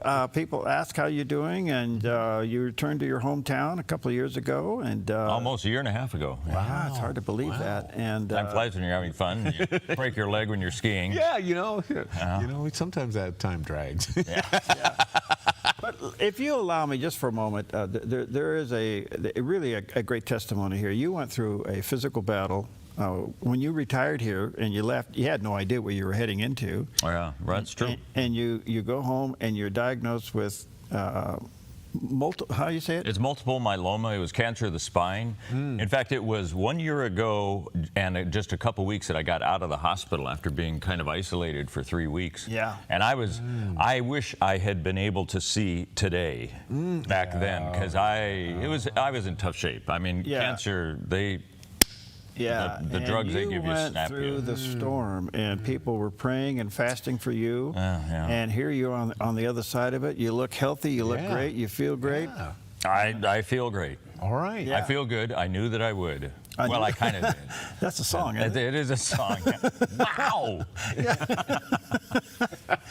By the way, do you like Cocoa Puffs? I do. I like Cocoa Puffs. I'm cuckoo for Cocoa Puffs. What for breakfast? Wow. Thank you, Gordon. Wow. It's a great chocolatey taste. Yes. That's what and it's in Spanish, too. Yeah, look at this. Oh, it is. So you got English and Spanish, and over here, look. English and Spanish. Calories. The numbers are different. Calories. Are they different? Well, I'll get the FDA on this. Yes, indeed. Get JFK Jr., RFK Jr. Oh, there you go. Yeah, he'd be great. Well, thanks for coming. Yeah. It meant a lot to all of us. It was a real surprise when you walked through the door, and so many people have been asking about you. Of course, those who knew were praying for you, so you look great. I appreciate all the prayers. Keep it up. I mean, you know, this is something that doesn't necessarily have an end. It kind of continues on I'm still on drugs. We knew that before you got sick. So confession is good for you. Well, it's the post-drug. That's why I feel so good. Yeah. Oh, those. Okay. All right. About that. Maybe we can get Trump to do a deal for you. Yes. Trump RX. If there's anybody who can, it would be him. Trump RX, yeah. TrumpRx.com. All right. Any other facts there, Jerry? It's National Service Day, encouraging young people to get actively involved in public service and community service. Are young folks gravitating towards Well, you know what? service? I just read something about young people that's kind of got me disturbed. Yeah, I know. Check this out. I was going to say it all depends what kind of activism this is. Okay, this is about Gen Z. Yeah, this is good. Are you ready for this? Yeah, Gen Z. And I looked it up, so it's pretty official. All right. It was on the internet. The interweb. Yeah. The interweb. So, Gen Z, okay, 32% of Gen D workers have yelled at their boss. 45% have cried in front of their boss. 50% have talked badly about their boss. boss to coworkers. 1 in 10 have posted negative content about their boss online. 22% face consequences for unprofessional behavior, and 2 out of 3 believe expectations around professionalism are excessive. Oh, wow. And that doesn't even include the ones who brought their mother to their job interview. No. You know, remember that? Yeah, and then the mother did these things. When I looked this up and I got into the meat of this, most of it's about feelings. Feelings. Wow. Yeah. That's frightening. I mean, some of those things, and then they wonder, well, why? I just posted it on the internet. How can you hold this against me? Right. It's like, right. It can happen. Oh, I love it. Yeah, watch. Well, come to Oregon because it's still a free will state firing. Oh. Kind of in theory, though, to some degree, right? Because, I mean, you, as an employer, you know that you have to kind of go through hoops, don't you, to I've been through the hoops, and I could care less. I've been through Well, that's good. Yeah, man. All right, what else you got there? Okay. It's National Publicists Day. Now, in the day and age in which we live, where everybody's got access to social media and we can all, gather an audience around us, are publicists a dying breed? I don't know. They maybe they've switched their publicity to going towards that the web and all that. Yeah, you got to have somebody good to spin it. Okay. You do. You need a good spinner. The Chuck Schumers out there need help anyway. Yeah. Oh, boy. So does Nancy. No, yes. And Gavin Newsom. And Gavin, I'm getting moves his hands all over the place. Yes. Okay. One thing to eat. And back. Steve's back. We got one thing to eat other than Cocoa Puffs. It's National Candy Corn Day. Love it or hate it? I love them, and I know that in the polls for Halloween, it's one of the lowest in the popularity. I like them. And it's interesting because it creates strong emotions on each side. People either love them or hate them. Okay. But over 35 million pounds of candy corn are sold each October alone. I can't eat that. That's over 9 billion individual candy corns. Wowza. The original name of candy corn was chicken feed. I'm glad they changed it. Yeah, because in the days in which it came out with, this was invented or at least created in 1888. Wow. And candy makers were geared towards a rural market. So, farmers and their kids and stuff. So, chicken feed because they threw corn out on the ground. That's why we see some of the early candies were in the shape of vegetables and fruits and stuff because they were geared towards an urban market. It was right there with Coca-Cola, about the same era. Oh, gosh, yes. That actually had cocaine in it. So, Steve. But there's no evidence that candy corn ever had cocaine. Have you ever eaten a candy corn color by color? Yes, that's how I do it. Yeah. Really? Yes. Yes. And was it all same taste? Oh, yeah, it's all the same. But I feel like I'm getting less calories because I'm eating it slower. I don't know. Yeah, I mean, you do what you can. Yes. Let's have Cocoa Puffs and not worry about it. Well, if you eat too many Cocoa Puffs and you have too many candy corn, you end up being a make-believe meteorologist like this guy. A look at our weather from Grange Co-op. Today in northern Oregon and southern Washington, decreasing clouds becoming sunny with daytime highs near 58 for Vancouver, Portland, and McMinnville, and near 60 in Wilsonville with a north wind around 8 miles per hour.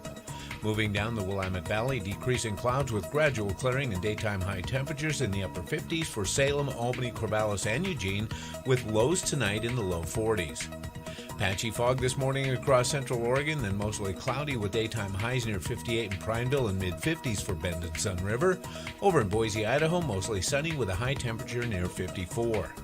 Along the Oregon coast, decreasing clouds gradually becoming sunny with highs near 63 in Coos Bay and 60 in Port Orford.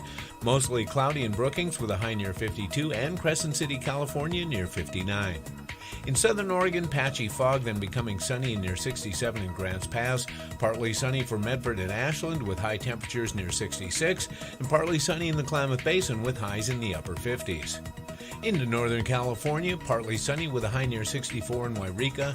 Mostly sunny from Redding with a high near 74 through Chico near 75 and Sacramento with a high near 77 and a light and variable wind with lows in the low 50s. In the Bay Area, patchy fog, then clearing to mostly sunny in low 70s for Santa Rosa and Napa. Mostly sunny in San Francisco with a high near 66 and a light west wind. And mostly sunny in mid-70s in San Jose. A snapshot of your Thursday weather from Grange Co-op. Okay, Jerry, there it is. Mount Ashland. does have some snow. I see some like brown it. there. Yeah. Okay, it's kind of, that actually looks like a black and white picture, but that's It the does, color this yeah. morning right now. So. Yes. I'm sure they're getting geared up and starting to get things I will say towards, this, yeah. looking out towards Mount McLaughlin, it's just beautiful. Yes. Snow-capped. Yes, it is. I love it. Well, we are guaranteed certain trials in our life, and here's a great bit of encouragement from Johnny Erickson Tada as she explains how our hardest trials are really mercies in disguise. Someone recently asked, Johnny, what song do you want performed at your funeral? Odd question. But I would ask Laura Story, come and sing her anthem, Blessings. I first heard it over a decade ago when I was still new at dealing with chronic pain. I was sitting backstage at this conference watching a sign language interpreter sign the song for the deaf, and the interpreter got to that line, and what if trials of this life are your mercies in disguise? And forgetting that I was about to speak, I just began sobbing because I'd been nursing the thought that God was asking too much of me, pain on top of quadriplegia. But that song, Blessings, wow, it put an end to that. So at my funeral, I want people to experience what I did that day, that their hardest trials are really mercies in disguise. And they're mercies because they force us into the arms of Jesus where otherwise we might not be inclined to go. When we see trials that way, our stubborn hearts learn that this world is not our home. Oh, yes. Yeah, oh, my goodness. Thank you, Johnny. Helping us keep it in perspective. All right, good morning to you. About 12 minutes past the hour. Let's quickly get you caught up on some of the top stories. As you know, the president's been on a Asian tour. He started in Malaysia, ended up in Japan, and then in South Korea. And then in South Korea, not only did he meet with those officials, but he did meet with China's chief, Xi Jinping, was there, and they sat down and they talked and they negotiated. We don't know the details of it, but things like fentanyl, rare earth materials, farm trade are just some of the issues that were on the table. And as the leader of China would say, well, it's normal for two leading economies of the world to have friction now and then. So the president said he's cutting tariffs on Chinese imports by 10% after meeting with the leader there, citing that progress on trade, fentanyl, and rare earth exports were part of the deal, citing that new understandings on the fentanyl enforcement, farm trade, and the pause on rare earth export limits. All of this, I think, puts the squeeze on Russia ultimately. But the fentanyl thing is so interesting to me. So we all admit that China makes the ingredients to kill people. Right, yes.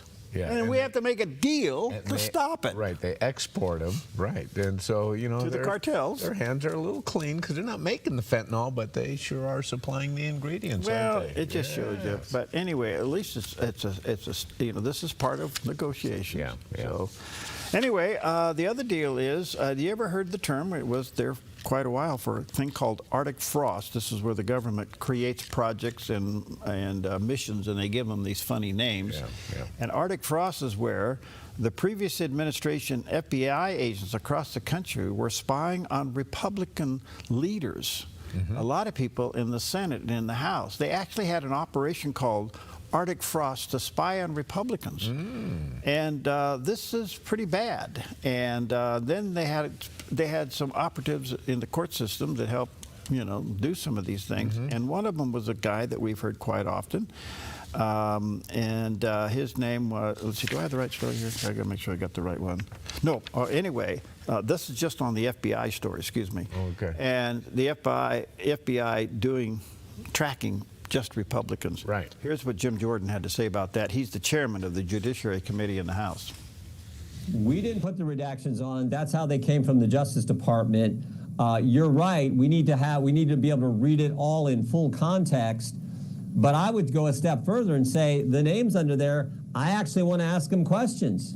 I want to find out, like, who's this source giving this. Look, to me, when I read it, it looks like under the redaction it'd be the source and then the agent who's getting the information. I want to know who that source is. I want to know who that agent is saying these ridiculous things that get put in an email and sent to someone else as part of this investigation. So I think it's even more than that, not just what those names are. I want to talk to those people. I want to ask them questions. So that's where I think we try to go next as well. Yeah, yes, indeed. So what he's saying here is, and I'm sorry I didn't give you the whole thing here, he wants to unredact the portions of what they called the Arctic Frost Report.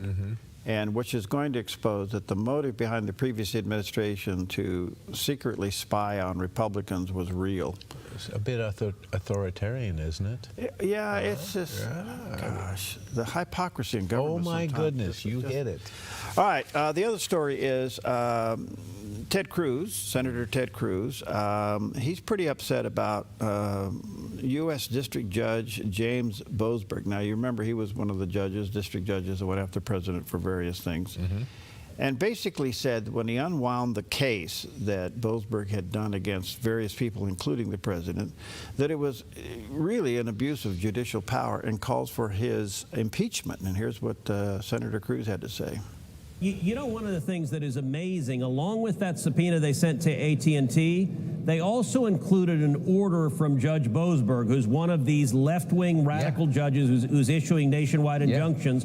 Judge Boasberg ordered AT&T, do not tell Cruz we are subpoenaing his cell phone records. Why?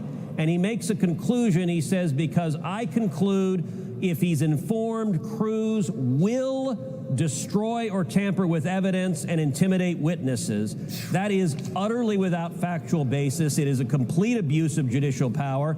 And I've called on the House of Representatives to impeach Judge Boasberg. The Constitution, when Judge Boasberg decided to become a partisan warrior and be part of the most egregious abuse of power, this is Joe Biden's Watergate. And I believe the House should impeach Judge Boasberg, and I also think we are going to get to the bottom of every partisan who signed off on surveilling and spying on 20% of the Republicans in the Senate. That's what Joe Biden and their DOJ did. So can you imagine you're being spied on and you're not being notified? Right. Oh, yeah. Okay, and what was it about? What were they looking for? Right. So what did they show me the guy and I'll show you the crime?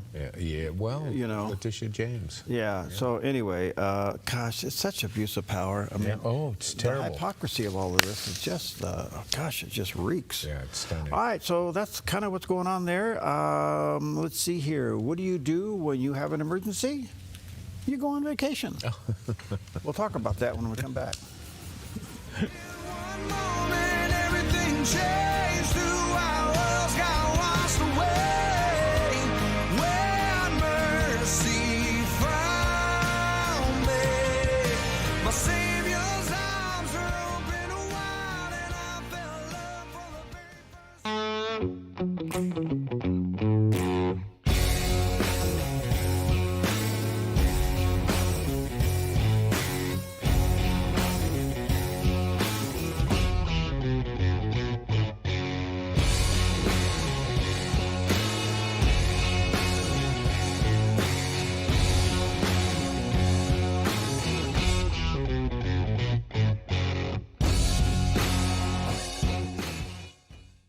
Applegate River Golf and RV Resort, a pristine 9-hole course alongside the Applegate River. Their clubhouse offers a golf simulator experience. The RV Resort is adjacent to the golf course with convenient pull-through parking. Applegate River Golf and RV Resort. Information at applegaterv.com.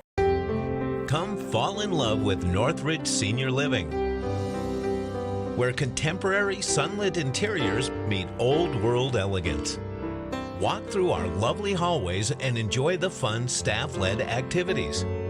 Forge lasting friendships with other residents and our exceptional caregivers. Dine in style. Gather near the fireplace under breathtaking chandeliers. Our reasonably priced apartments are spacious with private balconies. Northridge is Christian-owned and operated, pet-friendly, and only 2 blocks from Asante Rogue Regional Medical Center. On-site 24/7 in-home care is available. We also offer senior adult daycare where your loved one can spend the day with us and the evenings with you. Northridge Senior Living, your home. At Sweet Tea Express, we've got you covered. Order at the counter and our friendly service staff will do the rest. Burgers, salads, sandwiches, barbecue platters, sides, and more. Smoked, grilled, and served to perfection. Sweet Tea Express, breakfast, burgers, and barbecue. Hey, how y'all doing out there? Yes, we have it all here. Even Steve Johnson this morning. Yeah. But he left the set. He's over eating Jerry's Cocoa Puffs. So save some for me. Well, anyway, a couple things in our own backyard in Oregon. Our governor has yesterday announced that she's going to send $5 million over to the state funding for the food to help with the Supplement Nutrition Assistance Program in light of the fact that the SNAP program across the country could be in serious trouble, already is, if they don't open up the government by Saturday, which could infect 750,000 people in the state. So she's sending over $5 million to help with food. The other big story is, and let me just read to you to set this up, and this is the truth. Oregon Governor Tina Kotek once called the $4.3 billion gas tax an emergency urgent matter that required forcing the entire legislative body to cancel their Labor Day weekend plans in order to have a rushed session to vote for her gas bill, which was HB 3991. During the weekend, that the governor forced the lawmakers to attend and pass her bill. She herself did not interrupt her vacation plans to speak at the gas tax public hearing to make her case known. The gas bill ultimately passed several weeks later by the legislature on September 30th. In the meantime, with the bill on her desk, the governor has now left the state on a $200,000 taxpayer travel junket to Japan and South Korea. So the Taxpayer Association of Oregon has decided to send her bill while she's on vacation to sign or to veto. Now, if you got to remember, it didn't get through the Oregon legislature. They said no. She calls for a special session on the Friday before Labor Day, puts the whole legislature into session for several weeks, and they come up with this concoction to solve a $350 million program by passing a $4.3 billion gas tax bill along with other fees. And the extra money is going where? We don't know.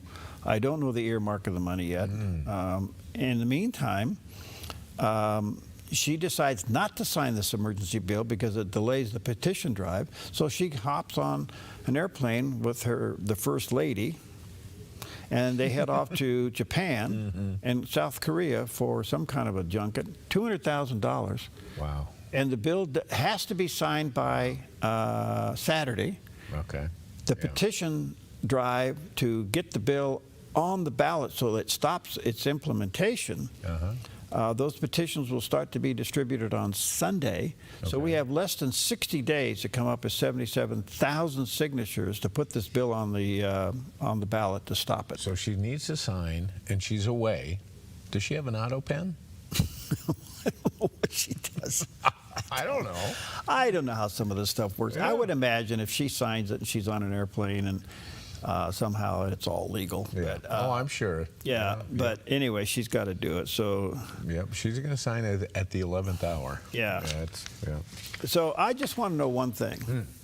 Did she come back with over $200,000 in some kind of improvement with the relationship between us and South Korea and Japan in order to pay for this $200,000 taxpayer deal that she passed a $4.3 billion bill to solve a $300 million problem? Oh, gosh.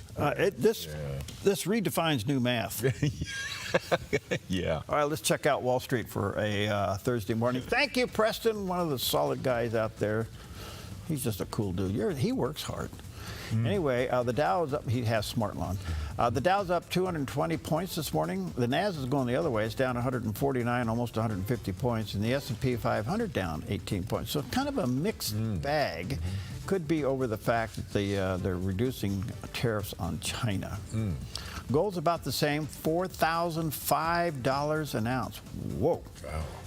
Silver is at 48.14, and crude oil is down a little bit, $63.73 a barrel. There you go. Okay, let me ask you something. If you were going to look at the Biden administration, and the building or the Biden administration, and you compared it against other administrations in the last century, how would you rank them? Well, this sounds very partisan and political, but let's just be factual. Okay. Probably will go down as the worst president ever. You know, I would think so, and these are based on some of the things that we know now. There are a lot of things that are still to emerge, and they still are. As we find out things from Ted Cruz and all the investigations that are going on right now. But this is interesting because Fox News contributor Joe Concha joined Fox and Friends First, and he comments on this clip of Governor Gavin Newsom's claim that the Biden administration was one of the best in the last century. I would argue of our former president, who I think was one of the most successful presidents in the last century, and that is Joe Biden. And I will defend that to my grave. The fact that he had a worker-centered industrial policy, and the fact that those are the right policies for this country. They're all getting undone, right? I mean, everything. A lot of them. If you want to read a political obituary, Gavin Newsom just wrote his if he decides to run for president in terms of Republican ad after Republican ad. I mean, there is no one on the planet outside of maybe Karine Jean-Pierre, Jill and Hunter Biden, and Joe Biden himself, if he's not coherent, who believes that Joseph R. Biden was one of the most successful presidents of the past 100 years. I am certain we could put Kennedy, Reagan, Clinton, if you take out the whole Monica thing, and, far above Joe Biden, along with President Trump, just in his first 10 months of his second term alone in terms of accomplishments before we say Joe Biden is anywhere near there. In fact, you can make the argument that Joe Biden was the worst president of the last 100 years. So it's so profoundly odd for Gavin Newsom to say, but it's totally within character, because this is someone who will say anything to any audience that he feels will get a wink and a nod. And in this case, we saw Charlie Kirk, for example. He spoke to Charlie earlier this year, and he said that the Democratic Party has gone too far as the whole woke movement. And then he went on a podcast with some former NBA players this week and said that he believes that anyone who is anti-woke is anti-black and therefore racist. I mean, this is a lizard person you're seeing on your screen, a shapeshifter. And yet he is leading in most polls for the Democratic nomination in 2028 right now, which tells you a lot about the bench of the blue team and its current state if this guy is leading, because he'll just say anything to get elected, and people don't like that. Well, look, he nailed it. And that line that he gave there during that podcast where he says, I'll defend this to my grave, that Joe Biden was the best president in 100 years. That is the sound clip that's going to be on ads all over the place. That's perfect.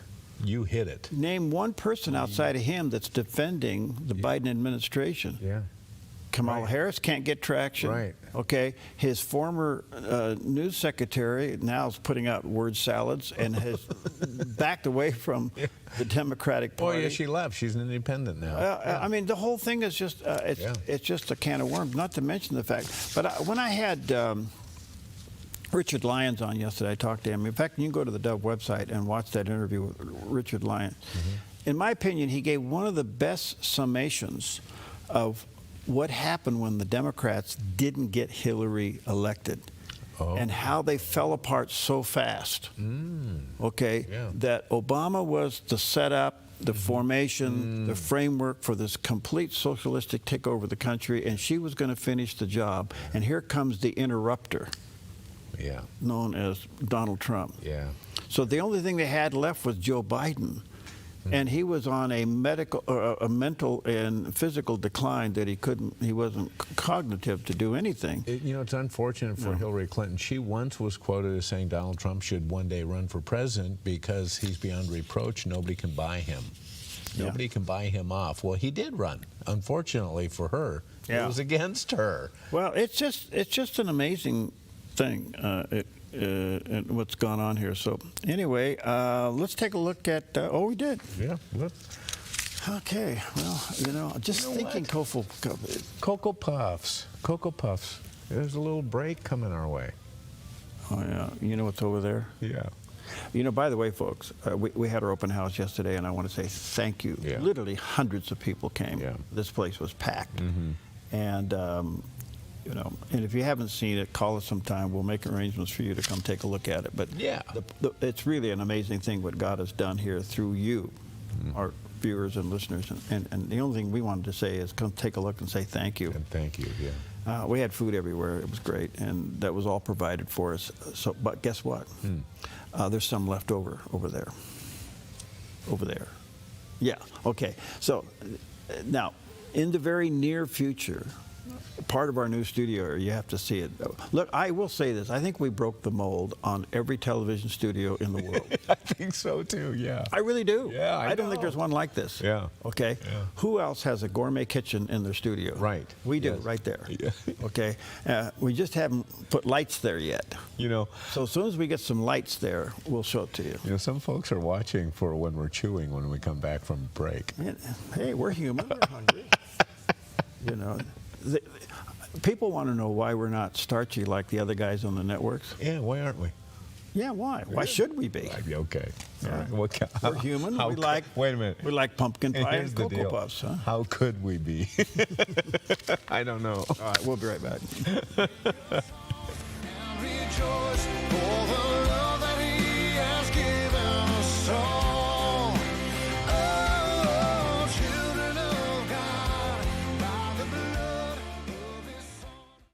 When plumbing emergencies hit, and they do, you want help from a plumber you can trust, and you need it now. Onnit Plumbing to the rescue. Onnit Plumbing gets the job done right with integrity and quality craftsmanship. Onnit Plumbing offers military discounts, senior discounts, and discounts for KDOV listeners too. Licensed, bonded, and insured. Onnit Plumbing, CCB 229436. No job too big or small. Onnit Plumbing does them all.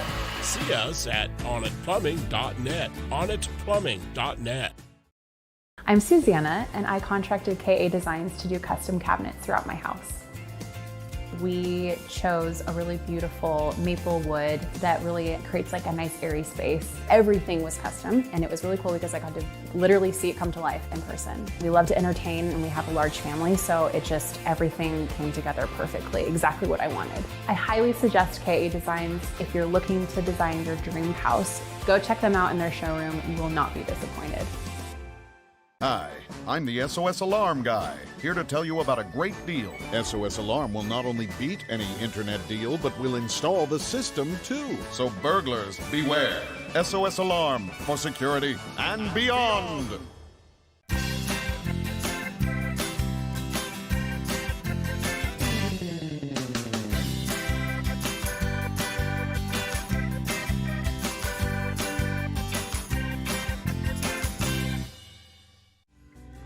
Every day in Southern Oregon, lives are shaken by poverty, violence, and hardship. Last year alone, the Salvation Army reached more than 11,000 people in Jackson County with food, shelter, and critical support. Behind every meal served, every family housed, and every life restored, there's a volunteer making it happen. Please join us. There are many ways you can volunteer and make a difference in someone's life today. The Salvation Army doing the most good together. This message made possible by the Oregon Health Authority Hospital Base Intervention Grant.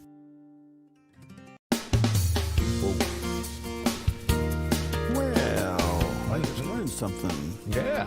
Like 33 past the hour. Let's go a little World Series update. Yeah, a little World Series. You know what? Boy, the Toronto Blue Jays are just kind of growing and growing, and they took two from the Dodgers in their home stadium, and the Toronto Blue Jays are up 3-2.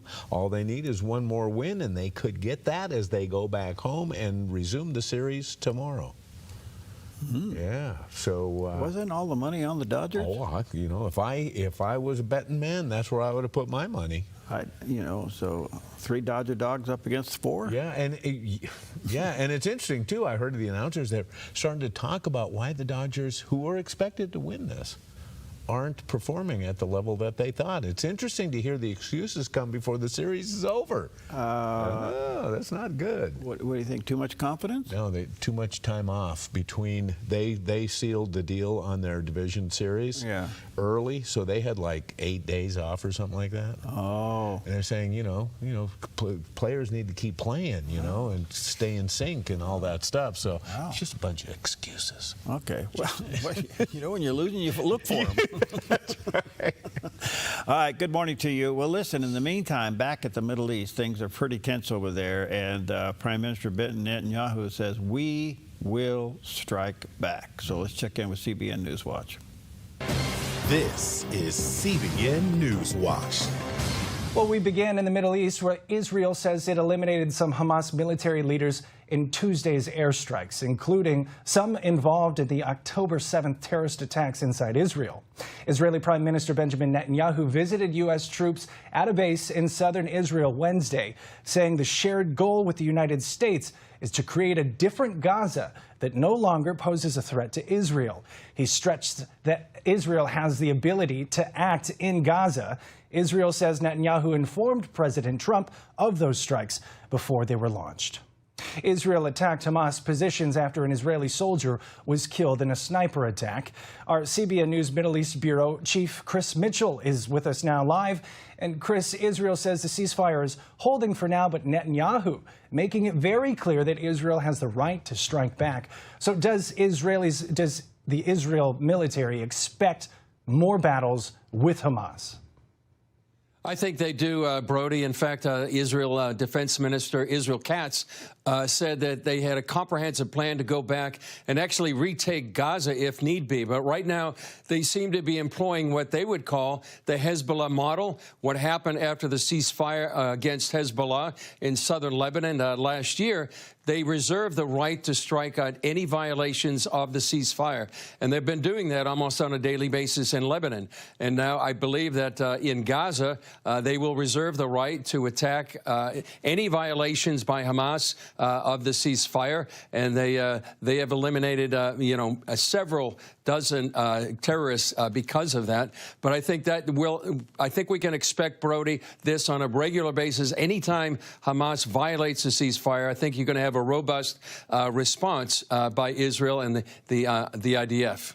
A constant reminder to pray for the peace of Israel. Chris, what can you tell us about the Hamas members who were taken out in Tuesday's strike?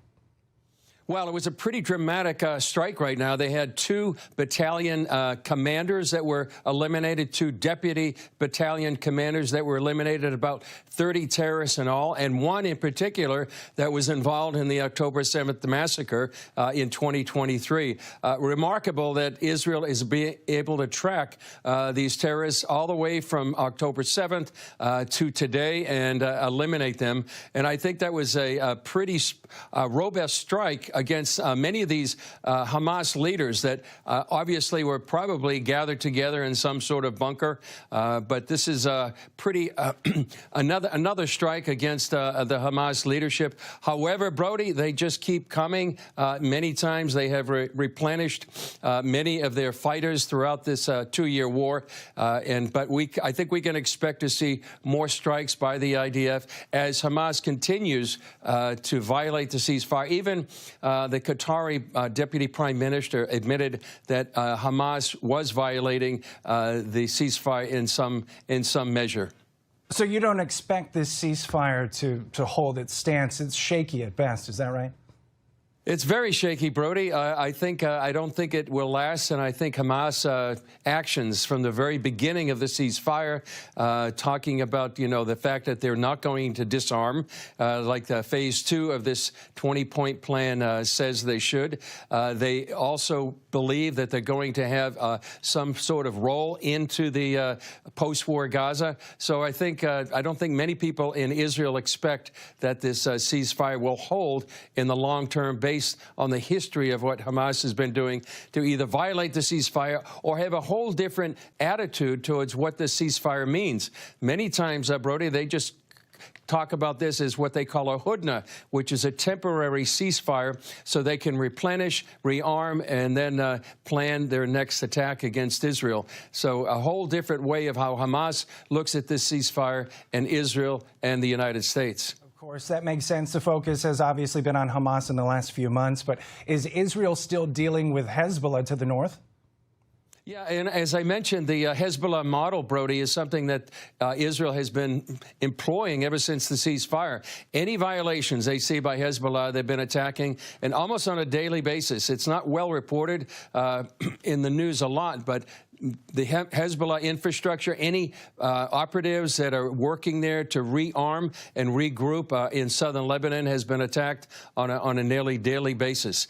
So I think that that is something they want to make sure that that Hezbollah doesn't rearm and pose a threat to Israel's northern border. In fact, there has been talk of maybe the IDF would actually go in southern Lebanon and really take over many of these Hezbollah positions. The idea was that the Lebanese army could go in there and do that, but it doesn't look like they're strong enough, and so it might be left up to the IDF to go back into southern Lebanon to eliminate this Hezbollah threat, perhaps once and for all. All right, well, I think we're looking at the inevitable there. It's just a matter how they go about it. All right, good morning to you. Speaking of the inevitable, Jerry Bilden. He does the A look weather. at our weather from Grange Co-op. Today in northern Oregon and southern Washington, decreasing clouds becoming sunny with daytime highs near 58 for Vancouver, Portland, and McMinnville, and near 60 in Wilsonville with a north wind around 8 miles per hour. Moving down the Willamette Valley, decreasing clouds with gradual clearing and daytime high temperatures in the upper 50s for Salem, Albany, Corvallis, and Eugene, with lows tonight in the low 40s. Patchy fog this morning across central Oregon, then mostly cloudy with daytime highs near 58 in Prineville and mid-50s for Bend and Sun River. Over in Boise, Idaho, mostly sunny with a high temperature near 54. Along the Oregon coast, decreasing clouds gradually becoming sunny with highs near 63 in Coos Bay and 60 in Port Orford. Mostly cloudy in Brookings with a high near 52 and Crescent City, California near 59. In southern Oregon, patchy fog, then becoming sunny near 67 in Grants Pass. Partly sunny for Medford and Ashland with high temperatures near 66, and partly sunny in the Klamath Basin with highs in the upper 50s. Into northern California, partly sunny with a high near 64 in Wairika. Mostly sunny from Redding with a high near 74 through Chico near 75 and Sacramento with a high near 77 and a light and variable wind with lows in the low 50s. In the Bay Area, patchy fog, then clearing to mostly sunny in low 70s for Santa Rosa and Napa. Mostly sunny in San Francisco with a high near 66 and a light west wind. And mostly sunny in mid-70s in San Jose. A snapshot of your Thursday weather from Grange Co-op. Well, there we go. We finally got a little color on the picture. This is the camera shot from Mount Ashland, top of the lodge, and there is some snow up there. Not a lot. And we're noticing something new in the shot in the bottom right-hand corner. Yeah, it's a flag. It's an American flag flapping in the breeze on a new flagpole that I have never seen before. Okay, this is good stuff. Yeah, oh, I like it. I wonder, let me ask you this, do you think they have a light on it? Because apparently it's been up all night. That's a good question, because if you're going to keep the American flag up all night, you have to have a light on. Yes, you do. That's the ethical thing to do. Absolutely. Yeah. It's proper flag etiquette. Flag etiquette. Absolutely. Well, call your buddy up there and tell him to put a spotlight on the roof. Hey, we'll get there one morning really early to check it out. We'll check it out. Yeah, and I'll phone in my report. Anyway. Yes. Well, it's called The Little Chapel That Stood, and it was consecrated on this day in history. On October 30th, 1766, St. Paul's Chapel was consecrated in New York City. Today, it's the oldest surviving church building in Manhattan. President George Washington worshiped there after his inauguration, but it's what happened more than 2 centuries later that gave St. Paul its lasting nickname, the Little Chapel That Stood. Located less than 100 yards from the World Trade Center, the chapel somehow survived the collapse of the Twin Towers on 9/11, shielded, many believe, by a giant sycamore tree in its graveyard. In the days that followed, St. Paul's became a sanctuary for thousands of rescue and recovery workers. Volunteers served hot meals, offered prayers, and provided weary first responders a place to rest. From the birth of a nation to one of its darkest days, St. Paul's Chapel remains a powerful symbol of faith, endurance, and hope, the little chapel that still stands tall. Amazing. Well, I have to tell you, it's an amazing thing to go see. Yeah. The Twin Towers are literally, one was here and one was there, and there was that little chapel in between. Not even a window was broken during 9/11. Wow. And those 2 towers came down, and then the buildings around the towers were all demolished. But that little chat, you talk about divine intervention. Oh, no doubt. Divine sign. No doubt. That is an amazing thing. Yeah. All right, here's a little term, temple maintenance. Okay, yeah. How are you maintaining your temple? Okay. And is it to be considered when you're serving the Lord? Well, here's a interesting little bit with David Mathis. He's from Crossway, and he shares how our modern lifestyle could conflict with the biblical view of our body. God made our bodies to move. Not only to move, he also made us to meditate, to ponder, to reflect on his truth, to receive his word. But then he made us to be doers of his word. And so apart from significant disability, the way that he made us to move and live in the world is through arms that reach and grasp and pull and legs that go. He made us to be his, those who image him in his world, not as stationary objects like trees, but as those who move. We're moving statues. You know, if one way to image a king or ruler is the stationary statue that doesn't move and reflects the king, God made us to be living, breathing, thinking, feeling, and moving statues, so to speak. Moving statues, images of his that would go throughout the creation and represent him. And modern life, with its many conveniences, wonderful conveniences. I mean, technology is a gift and blessing. These are good blessings, good labor-saving devices. However, we should ask what effect that's having on our souls, on our wills. How's it conditioning us? When I pull into the parking lot and I'm thinking, I got to get the closest spot and save myself 30 to 50 steps. What am I showing about how my soul has been conditioned by all of the labor-saving devices that I'm calculating subconsciously to do the littlest possible with my body? And how is that going to affect the call to do good works? God means for us to do good in these bodies, good works, good deeds throughout the Bible that we're called to. We need these bodies, for the most part, in doing those deeds. And to the degree that I've been conditioned to do as little as possible with this body, rather than to put it to maximal use for God's callings in my life, then I'm going to be short-circuiting God's purposes for me. So I want a body that's ready to do God's will. Paul used the phrase in Titus 3:1, ready for good works. That's what we're after in Christian fitness. Are we ready to do good? Or have we cultivated a kind of mindset and body that would rather not do things, would rather sit, would rather be in front of screens rather than moving into the world to do good as God calls us? Interesting. It's a little bit of a thought-provoking. Especially when you start thinking about the Apostle Paul, because he was up into his 60s, I think, when he finally when they martyred him. But he had gone through so much physical abuse. Yeah. What was the state of his body? And he kept going. Kept going. Yes. Yeah. I always tell people that want to sleep in, get out of there. People die in bed. That's great advice, man. All right, we'll be right back. It is.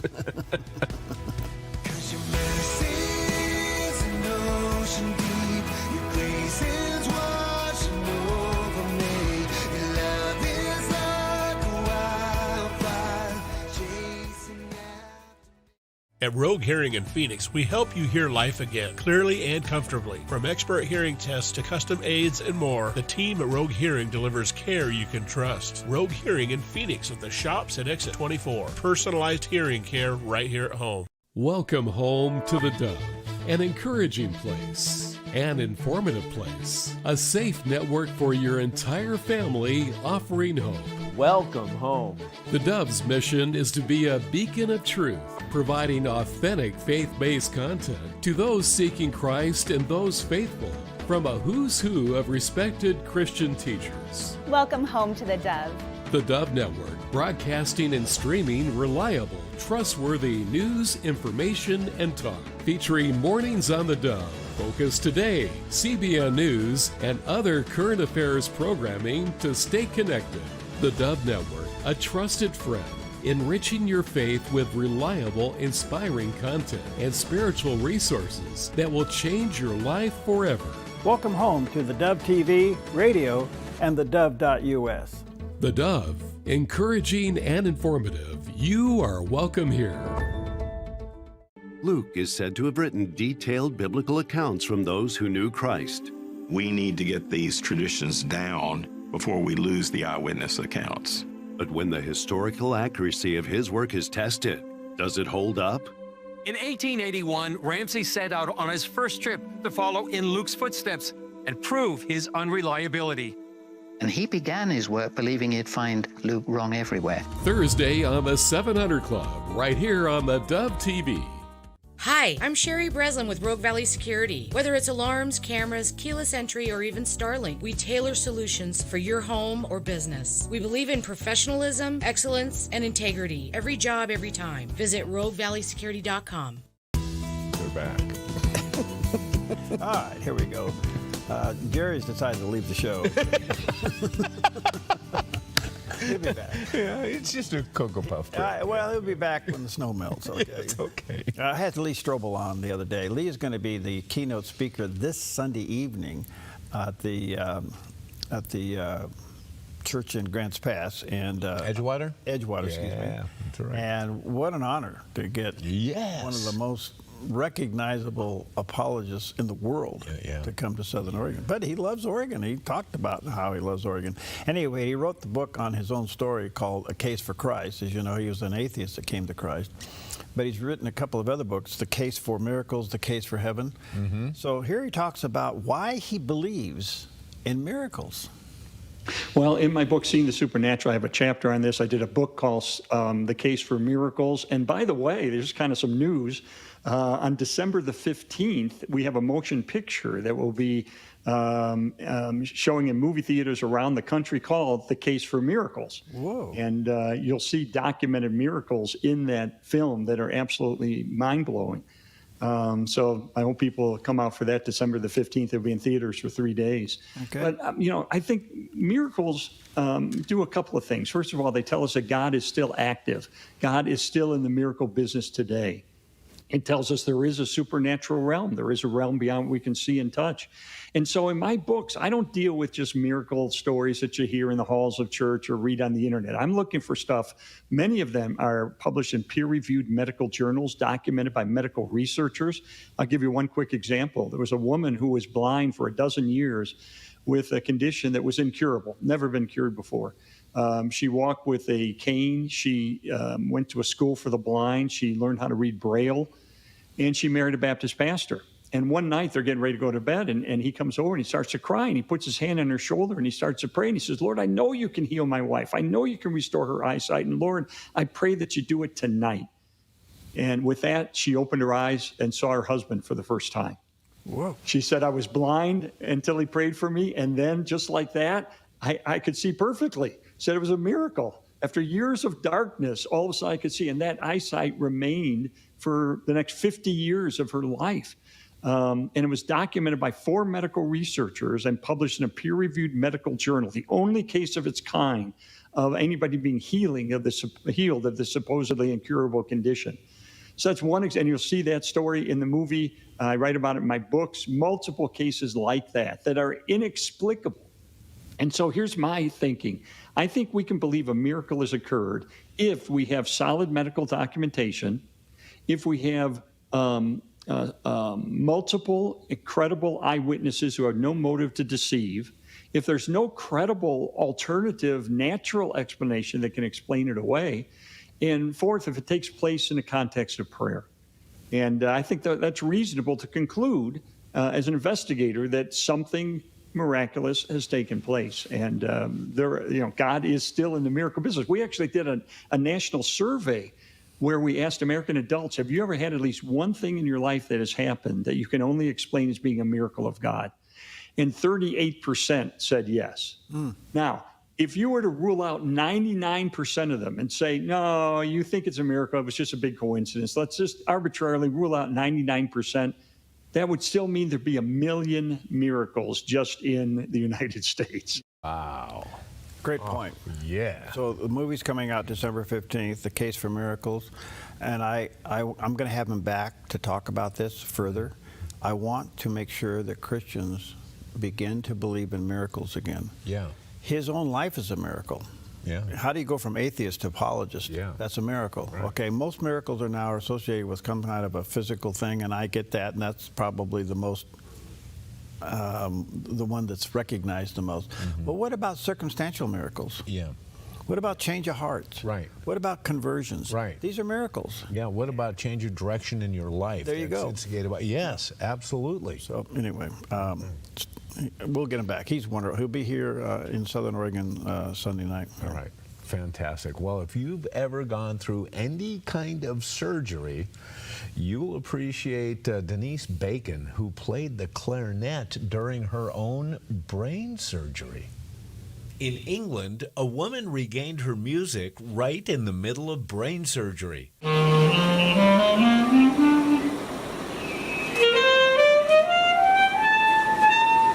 65-year-old Denise Bacon from East Sussex had lost the ability to play her beloved clarinet after being diagnosed with Parkinson's disease, but during a recent deep brain stimulation procedure, doctors invited her to bring the instrument into the operating room.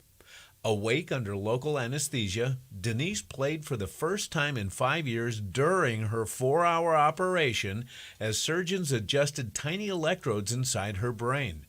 When the stimulation began, her right hand steadied and the music returned.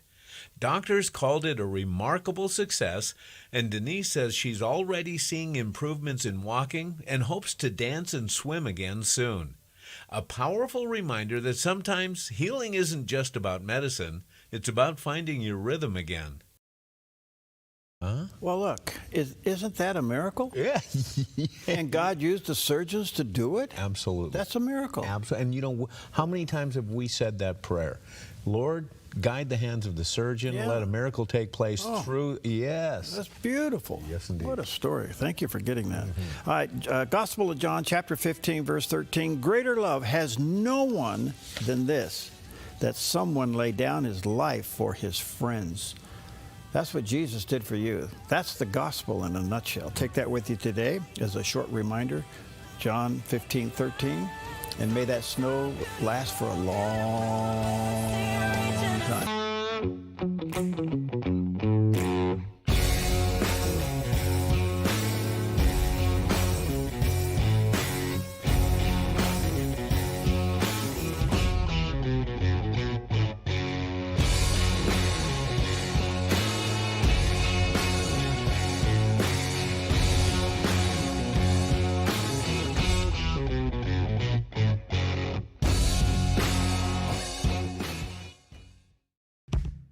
Your property demands equipment with more reliability, durability, and versatility built in.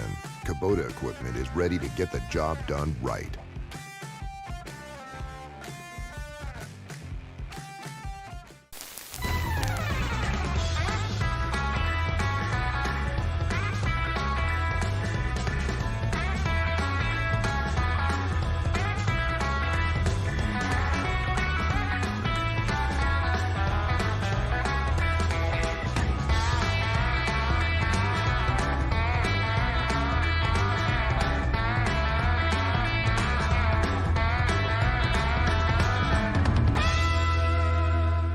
Welcome to Rise Direct Primary Care. Imagine a healthcare experience where you're known by name, cared for like family, and treated with compassion. How is that possible? With an affordable, flat monthly membership, you receive unlimited primary care and minor urgent care visits. No insurance needed. At Rise Direct Primary Care, we offer a friendly, affordable healthcare experience where you get a whole hour with your provider. Located in Central Medford and accessible by phone or text, we can typically get you in the same or next day. We prescribe urgent care medications directly from our office, saving you a trip and wait time at the pharmacy when you'd rather be at home getting better. Personalized medical care with a human touch. Rise Direct Primary Care is all about healing the sick with compassion and keeping the healthy healthy. Rise Direct Primary Care. We're here for you. Visit risehealthdpc.com or call or text us 541-827-8603. 541-827-8603.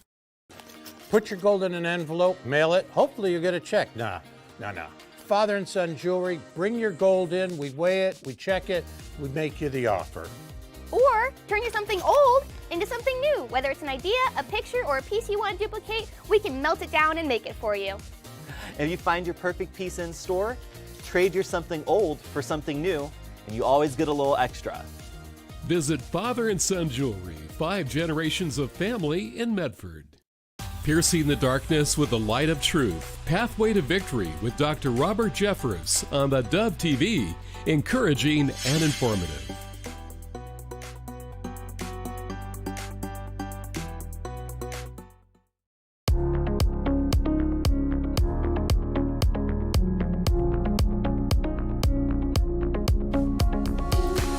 Welcome to Focus Today. I'm your host, Perry Atkinson, and I'm always honored and considered a great honor to have with us Tom Del Vaccaro. I value and appreciate his friendship and his knowledge and experience. He's the author of a new book called The Lessons of the American Civilization, and it's not a long book, but it's a powerful book, and I think you'll find it to be very valuable.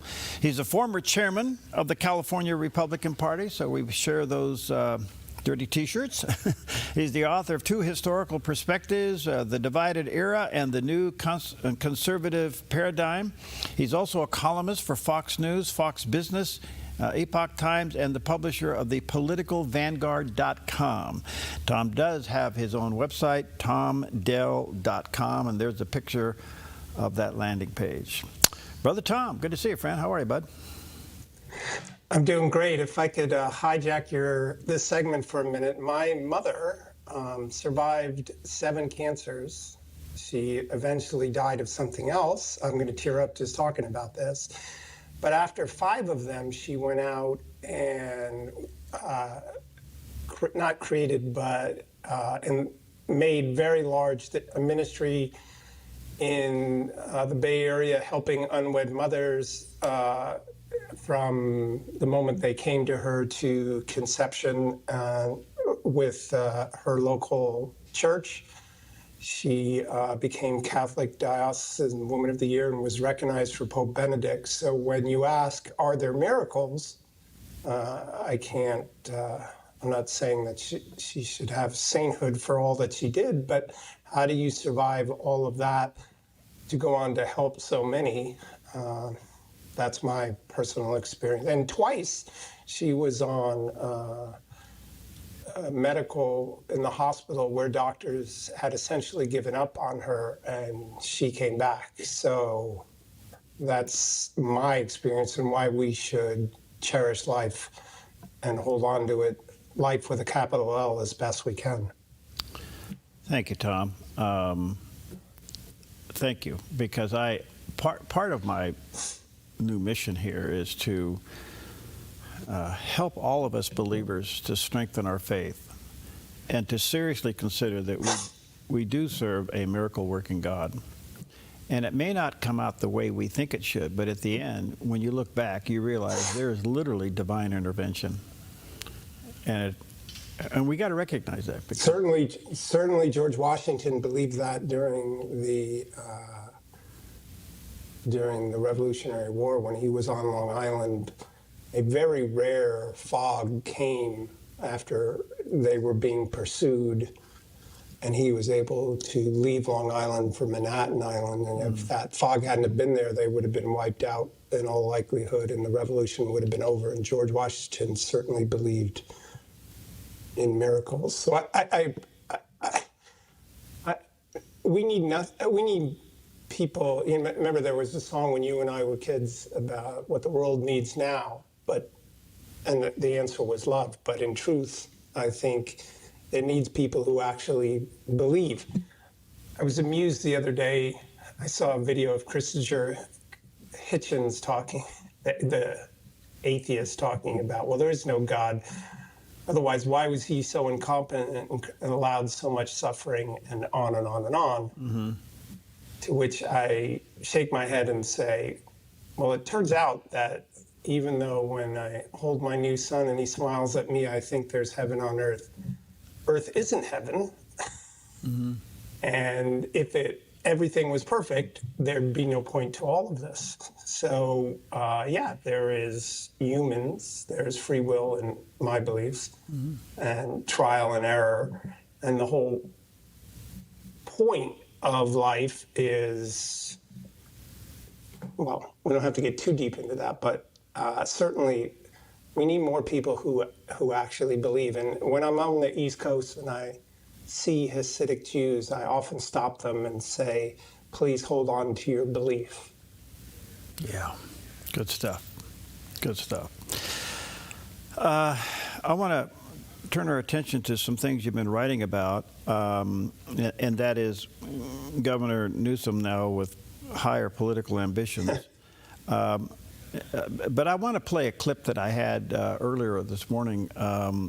He made a statement in an interview that he gave the other day. And so let me play this clip for you and then have you comment. So here's Governor Newsom being interviewed. It speaks for itself. Here it is. I would argue of our former president, who I think was one of the most successful presidents in the last century, and that is Joe Biden. And I will defend that till my grave. The fact that he had a worker-centered industrial policy and the fact that those are the right policies for this country. They're all getting undone, right? I mean, everything. A lot of them. If you want to read a political obituary, Gavin Newsom just wrote his if he decides to run for president in terms of Republican ad after Republican ad. I mean, there is no one on the planet outside of maybe Karine Jean-Pierre, Jill and Hunter Biden, and Joe Biden himself, if he's not coherent, who believes that Joseph R. Biden was one of the most successful presidents of the past 100 years. So, Tom, we know that he's going to run for president, but did he just make a fatal mistake by saying Joe Biden was the best president in the last century? I'm hesitating because Newsom doesn't actually really believe in anything. He's the opposite of faith. He will say whatever he thinks is okay for the moment. Now, for the moment, he is perceived by the left as a fighter against Trump, and that's the number 1, 2, and 3 category of what it takes to get the nomination. And there are some polls showing him ahead, one poll showing Pete Buttigieg. And of course, Newsom's a policy failure. But what struck me about that is he said that Newsom had an industrial policy favoring the worker. I'm sorry, that Biden did. We do not need centralized government with an industrial policy. That's what's got us into all these troubles, is people in Washington thinking they know how to run our lives. So did he make a fatal mistake? No, he's just piling on. And in my podcast, Politics and Perspective, I had Carla Marinucci on, a longtime columnist for the Chronicle and Politico, who covered him since he was a San Francisco traffic commissioner, believe it or not. And she thinks he's not able to win because he's gone too far and he's peaking too early. So fatal mistake, not for the nomination, but depending on who Republicans put up, he's too far left for the country.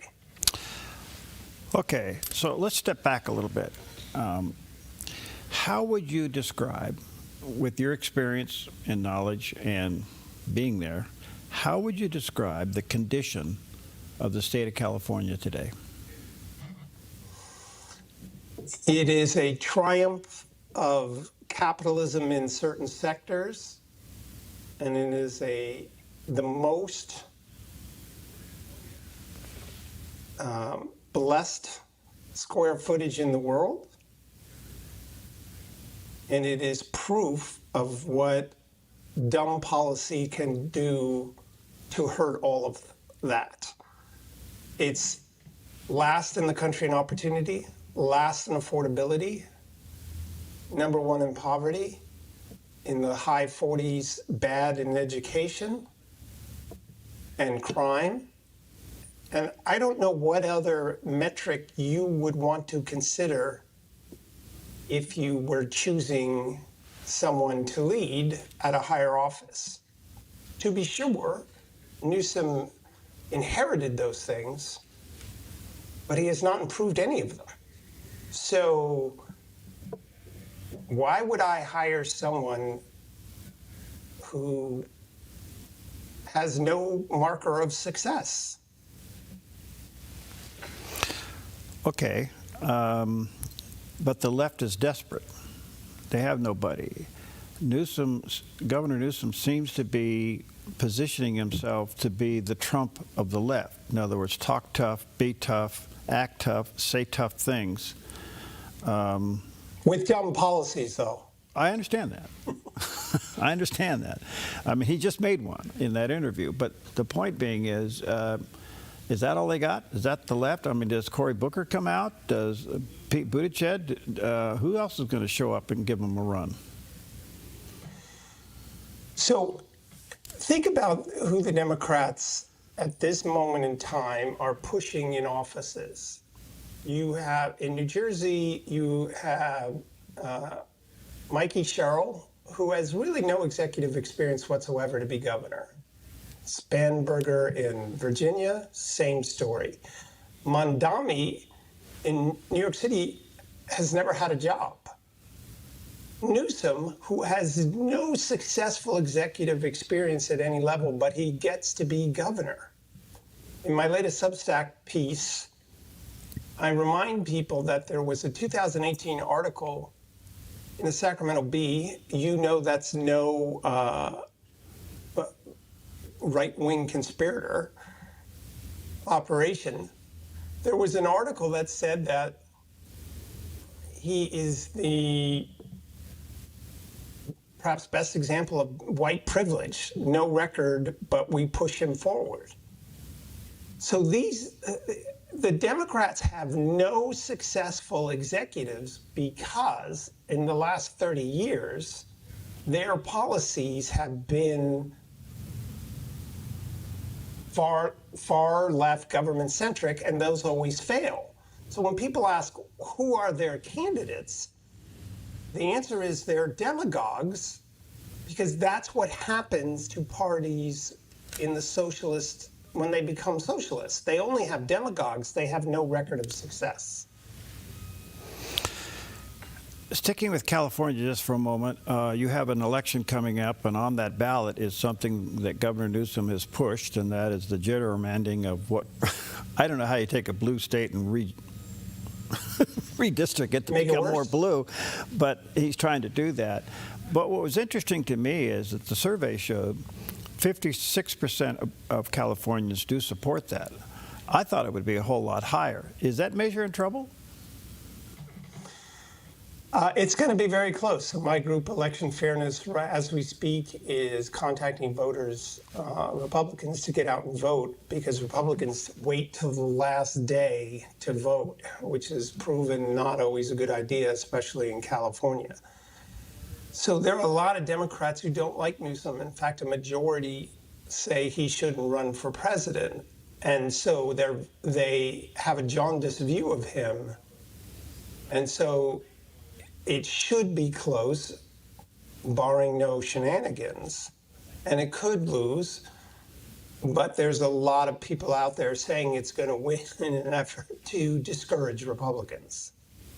Okay. If by chance this measure fails, that would be a huge blow to him, wouldn't it? Perry, you continue to be burdened by rationality.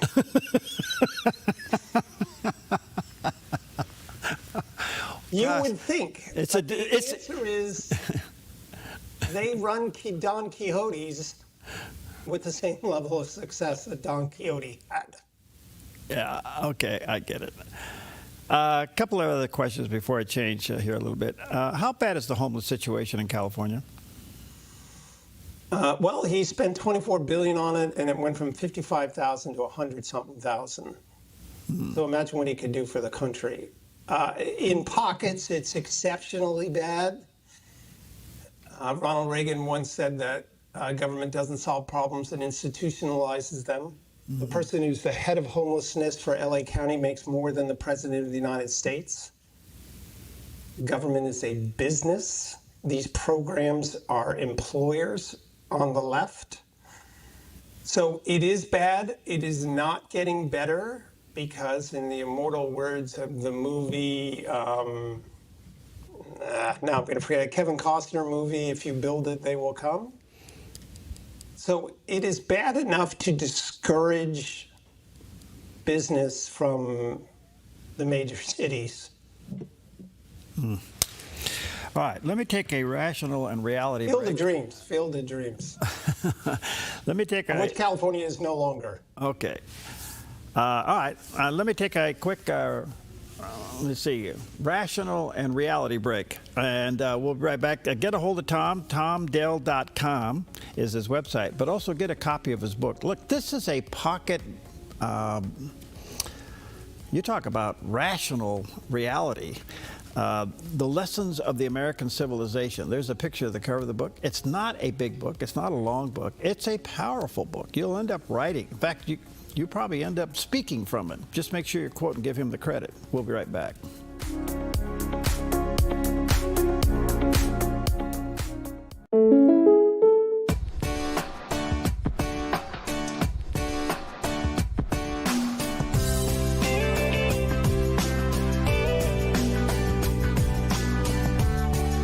Combining your home and auto insurance could save you time and money. And who doesn't like that? Want surprisingly great rates on auto, home, and life? Now's the time to call State Farm agent Rory Wold in Medford. Like a good neighbor, State Farm is there. I'm Susanna, and I contracted KA Designs to do custom cabinets throughout my house. We chose a really beautiful maple wood that really creates like a nice airy space. Everything was custom, and it was really cool because I got to literally see it come to life in person. We love to entertain, and we have a large family, so everything came together perfectly, exactly what I wanted. I highly suggest KA Designs if you're looking to design your dream house. Go check them out in their showroom. You will not be disappointed. Life is complicated enough. Why worry about what to do with your extra car? Skip the costs of maintaining it, storing it, insuring it, or renewing registration. Car repairs? Forget about it. Here's one easy solution to your car problem. Donate it to our station. It's fast, free, tax deductible, and if you donate, you're going to feel incredible knowing you're supporting quality programming. Interested? Just call this toll-free number or donate online. Thank you. Buying or selling a home can be stressful. It's one of the biggest decisions you'll make in your lifetime. That's why it's important to work with someone you trust, someone who has the right experience and knowledge of the market. Hi, we're Patrick and Paulina Leiser with Leiser Real Estate Group. And whether you're looking to buy or sell a home, our mission is to take the stress out of the transaction and make it as seamless and rewarding as possible. Contact us today. We look forward to working with you.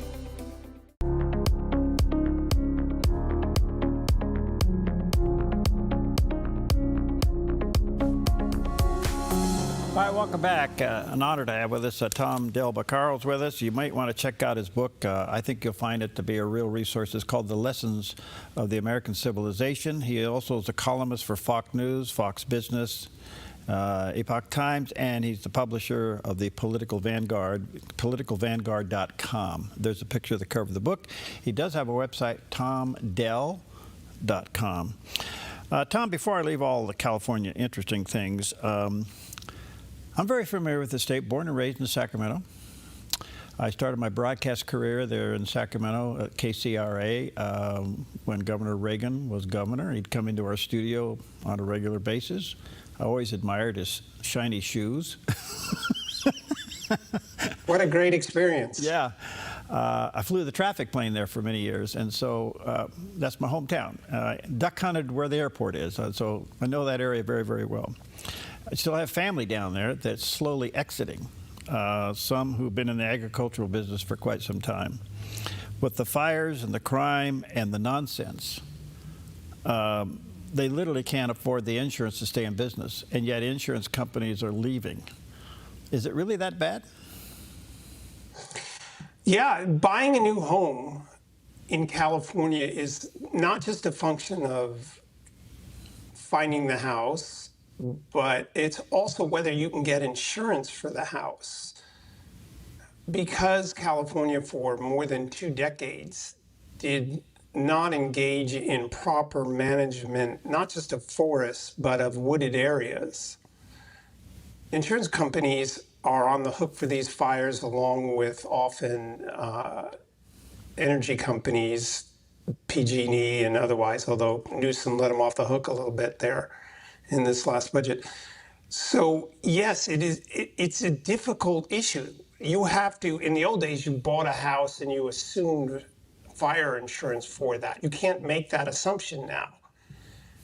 Obamacare prices in California are supposed to go up. At Political Vanguard, we ran a story where in some cases they expect it to double. Talk about a failure, and we can talk about why those government systems fail. But the cost of living in California is the #1 issue. That's why it's last in the country in affordability, according to a U.S. News and World Report study, which again, that's not right wing, that's left of center. And yeah, California is unaffordable, which is why so many people since the 90s and millions have left. California leads the country in people leaving the state for other states. Mm-hmm. Okay, I want to swing your attention to a couple of other things. New York's about ready to have a mayoral election, excuse me. Mondani is leading, but his lead is being cut. I guess we could all talk all day about him, but a couple questions here. Do you see him winning, and if so, how bad is that? Or could he possibly lose as New Yorkers begin to wake up? Well, the early voting is favoring those older than 50 years old, or that at least that demographic is coming out in greater numbers than some expected. So perhaps that indicates this race is going to be closer, but it's quite possible and even likely that he will win. Remember, they have ranked choice voting. There are 3 people in the race. So the question becomes, where do those secondary votes go? And they could well go to him. All the Cuomo, a good portion of the Cuomo votes are going to go to him if he doesn't reach 50%, and he may not. And so there's a good chance he could win. It is really bad if he wins because New York City has one of the most sophisticated, entrenched bureaucracies of any government outside the U.S. federal government in the world. And he's never run a board meeting, let alone had a job or done anything like that. And he's going to bring in a whole bunch of ideologues, not people who've managed things in their lives. So the story 6-7 months from now will not be just some of his policies that are anti-police or anti-law enforcement. If he gets the city council to agree with him on free buses and that impact. But a great deal of it will be his total incompetence. And a couple months ago, I ran a piece that he, Brandon Johnson, excuse me, and Karen Bass in LA will define the Democrats in the midterms. Because those are the big stories over the next 6 months. And yeah, it's going to be very bad for New York. I don't know how crazy he's going to be in the sense that he's going to push forward anti-Jewish or Islamic protocols, like if you go to places in Michigan where they have prayer in the middle of the street during the day. Well, will he push those kind of things in New York City? How many businesses will actually leave all of this? So yeah, it's really bad. There's more coming out that there's an interesting twist to this. Even though he's being promoted as a socialist, an Islamic socialist, which is almost, I don't know how you put those two together, but the word socialist is being used as a subterfuge or a disguise of what he really is, and that is that he wants to bring in forms of Sharia law He's also made mention that if Prime Minister Benjamin Netanyahu shows up in town, he's going to have him arrested, and that the New York Police Department has been heavily influenced by the IDF. Those are comments that I don't think you can just ignore, when his background is more Islamic and Sharia law than it is democracy and capitalism, but it's being pitched as socialism. What are we getting here? Honestly, we don't ultimately know until he does this. He's an outright liar. I mean, he made up this story about his aunt getting dirty looks on the subway after 9/11. He just made it up. And then when that was brought out to him, then he made it up. He said, you're focusing on the wrong thing. And we're focusing on the fact that you're a liar. And that's a question of character. So it's hard to know how, like I said before, how far he's going to go.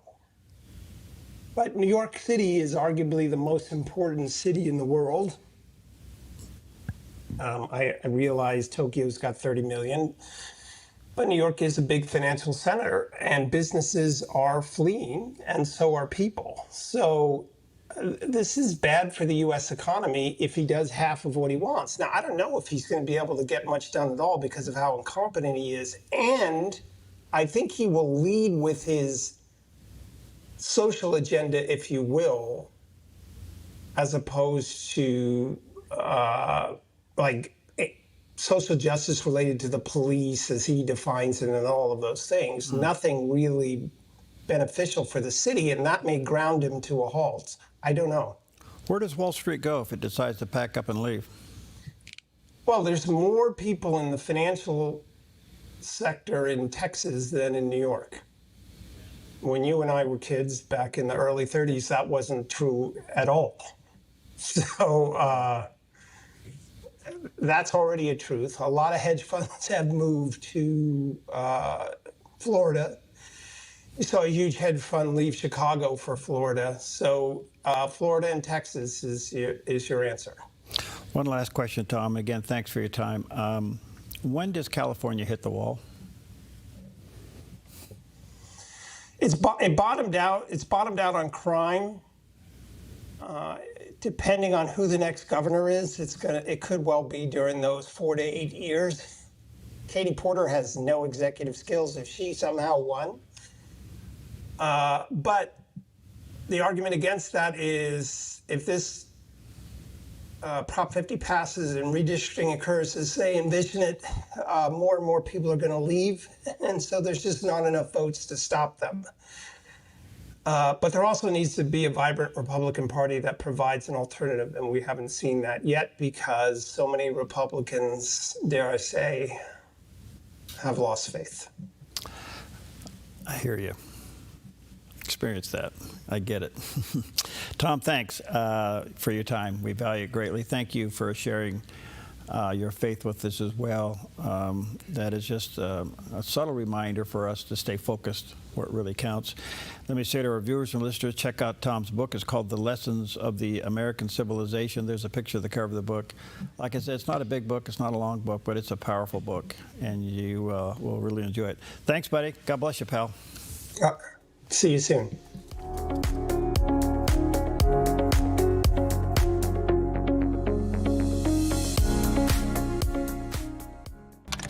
Black Flag Armory offers top brand affordable rifles, shotguns, handguns, and gear. We also offer an array of classes emphasizing safety, self-defense, and accuracy. We strive to provide the absolute best possible experience when buying a firearm. Family friendly for every skill level, Black Flag Armory in Medford and Grants Pass. Online at blackflagarms.com or 541-499-0779. 541-499-0779.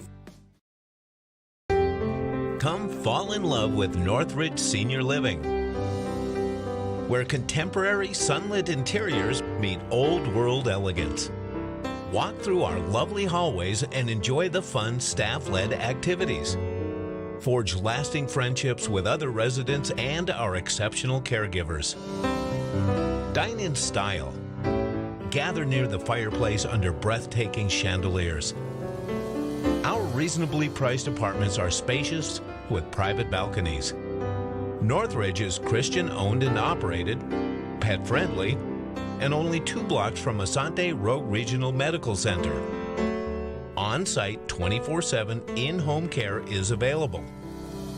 We also offer senior adult daycare where your loved one can spend the day with us and the evenings with you. Northridge Senior Living, your home. When plumbing emergencies hit, and they do, you want help from a plumber you can trust, and you need it now. Onnit Plumbing to the rescue. Onnit Plumbing gets the job done right with integrity and quality craftsmanship. Onnit Plumbing offers military discounts, senior discounts, and discounts for KDOV listeners too. Licensed, bonded, and insured. Onnit Plumbing, CCB 229436. No job too big or small. Onnit Plumbing does them all. See us at onnitplumbing.net. onnitplumbing.net.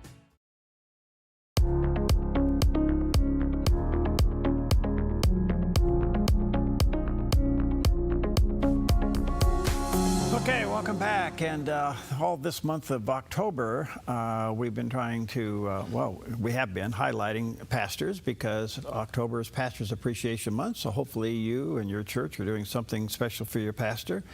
I'm delighted to have with me today Kevin Hearn. He's the lead pastor of the Community Bible Church in Central Point right here in Southern Oregon. And the only thing I can say, being a pastor today is one of the toughest jobs in the world. But you guys make it look real easy, but you don't sleep at night. There's truth to that, Harry. Yeah.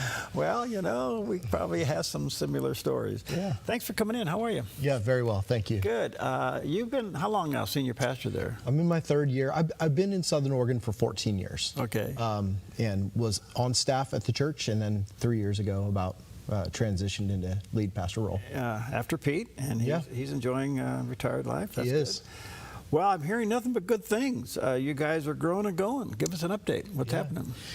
Life is good, and we're just trying to do what the Lord has out there for us to do. And, you know, the gospel is powerful, and so we just sort of trust in it. In it? Yeah. Why get outside of that, huh? Yeah, that's right.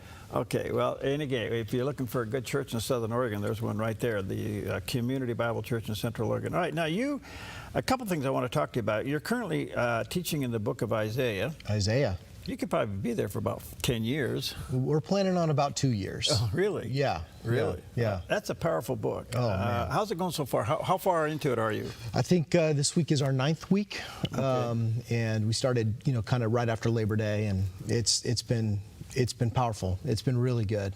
Yeah. Why that book? Why did you pick that one? Why did the Lord have you go there? Yeah, that's a good question. We want to teach the whole counsel of God. And as we looked at what we had done in recent years and months, one of the things that we hadn't done too much is prophetic literature. And so if you're going to choose a prophet, why not choose Isaiah? Mm-hmm. He's the granddaddy. Good. Yeah. How's the congregation responding? Amazing. So how far are you into? What chapter are you in now? We'll be in Isaiah 9, just into chapter 10 this week.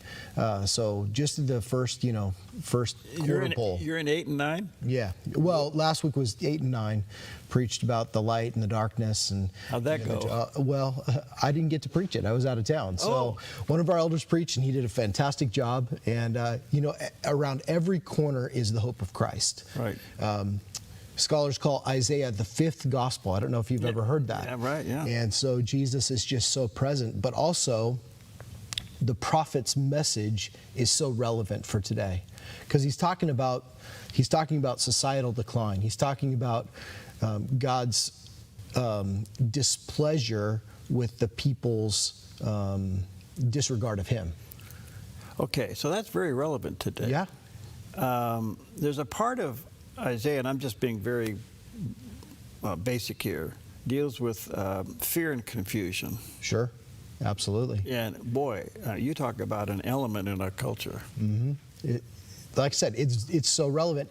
The interesting thing, and this is one of the things that I think the Scripture says profoundly, is we spend a lot of time looking out there at what's going on out there. And we need to look at what's going on the inside. For God's people, the people of Judah, in the case of Isaiah, they were drifting, they were wandering, they were rebelling, they were proud.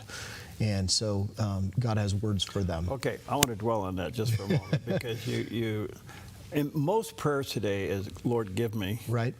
Okay, and in that we end up being self-driven, and we miss the biggest point that we were created to serve, not to take. There's an old saying, talkers are takers, doers are givers. Okay, I haven't heard that one. Okay, but the point being is we're in a very selfish culture. It's all about me, so it's all about feelings and everything else. And yet God uses that to turn these people around. Yeah, he does. So how did you deal with fear when people have fear? Well, I think that's just it, is we fear everything out there. And God says, I'm the creator, I'm the one. And the ultimate message of Isaiah is, follow me. If you don't, I have some words to say, but there is ultimate hope. And so there's a lot of judgment in Isaiah. There's a lot of darkness. There's a lot of addressing these things that are going on in society and going on amongst God's people, but always in view of salvation, always in view of eternity, always in view of the hope that exists in this mysterious child, right? Chapter 7, chapter 9, chapter 11, this mysterious child or this mysterious king who's coming. And that's the beauty of Isaiah. Is we always get to look to the hope of Jesus. Are we afraid to preach judgment today? I think we might be nervous about how people will receive it. It suggests what? Judgment. Well, it suggests that there's something wrong with me. Yeah, right. You know? Yeah. But I think God, in Isaiah especially, God's judgment is so kind because God is offering judgment as a corrective, as a parent would, right? As we do as parents. Right. We correct our children because we want what's best for them. Redemption. 100%. Okay. How do people... Well, as you're teaching through Isaiah, I mean, you go from fear to judgment to redemption. I mean, you do all these emotions in about 2 chapters there that are pretty severe. With the eye of the understanding, you know, Christ is the answer. But he's also very strong. Oh, yeah, absolutely. I mean, he is saying, hey, knock it off.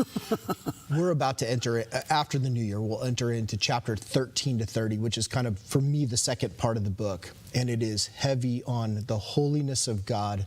And we've titled that section The Holy Judge, because God comes and judges Israel, the northern kingdoms, and he comes and judges the foreign nations as a warning to the people of Judah, who Isaiah is prophesying to. This could be you next if you're not careful. And in fact, we learn it is them. They go into exile. Okay. I want to zero in on that just for a few moments, because lately it's interesting because you bring that up, because you're kind of following a sequence of people that I've talked to lately about the term holiness. And I'm wondering if we understand what it is to be, the scripture says, be holy for I am holy. Do we understand that? I think scripture gives us a picture, but we certainly don't act like Isaiah acted, right? Chapter 6, we were there a few weeks ago, and Isaiah comes into the heavenly throne room and he sees God on his throne, the train of his robe filling the temple, and these creatures who are sinless, the seraphim, you know, hiding themselves from the holiness of God, and Isaiah is undone.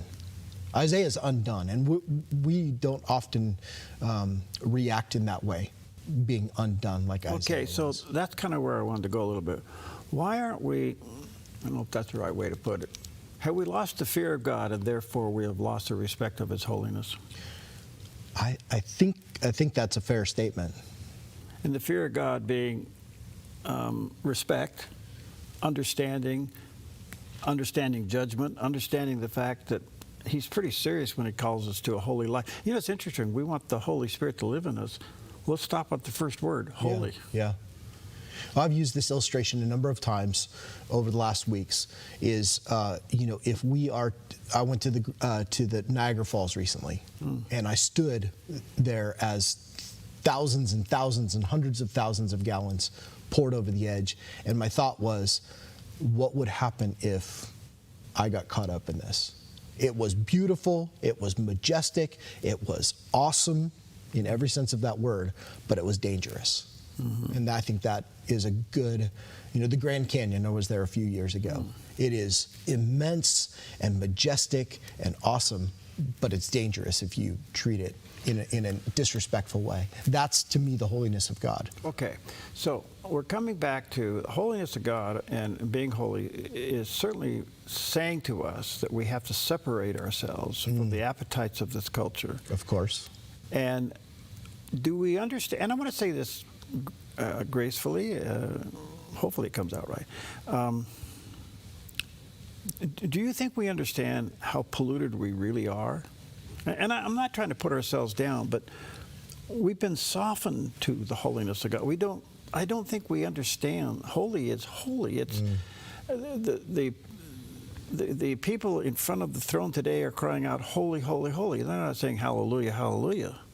They're saying holy, holy, holy. Both and, right? Yeah, I mean, but I think we're certainly casual. We're certainly casual when we come to God. And that's sort of the root idea of holiness, is not common, not everyday, not ordinary, but set apart. And there is a moral element to that, as you alluded to. Yeah.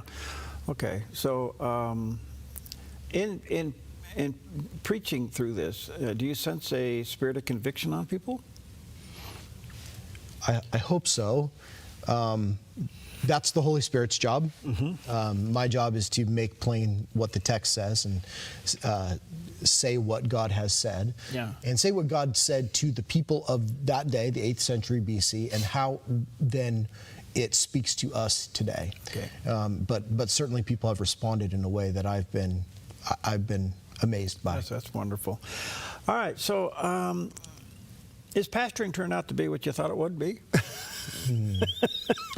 Well, I kind of came into it sideways, so I'm not sure that I had thoughts of this is what it will be or what it won't be, but 29 years on, it's everything I could hope it is. Okay. Yeah. It is difficult. I mean, you're dealing with people.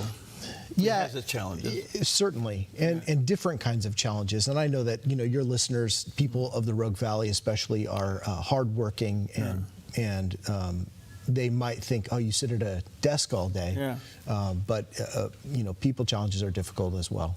Are you sensing growth among young people? It certainly seems that way. All the surveys and things are telling us that this youngest generation is returning, where we thought that they were escaping. We thought the trajectory was going the other way.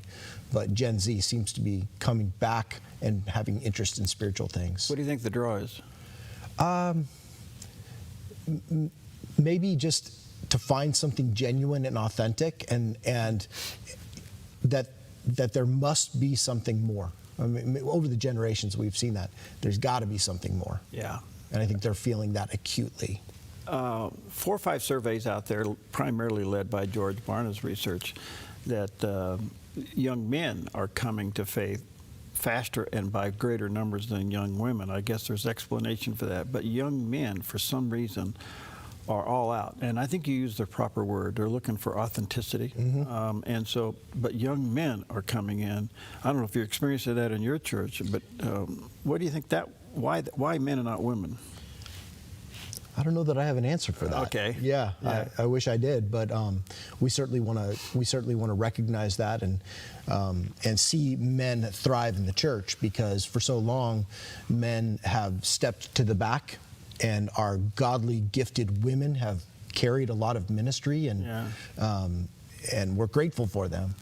But we want to see men step to the front as well. Charlie Kirk certainly encouraged men. He said, go to a church, get yourself a good lady, get married, have more kids than you can afford. There is something to God's design that absolutely makes sense and is for our best, isn't it? Yeah.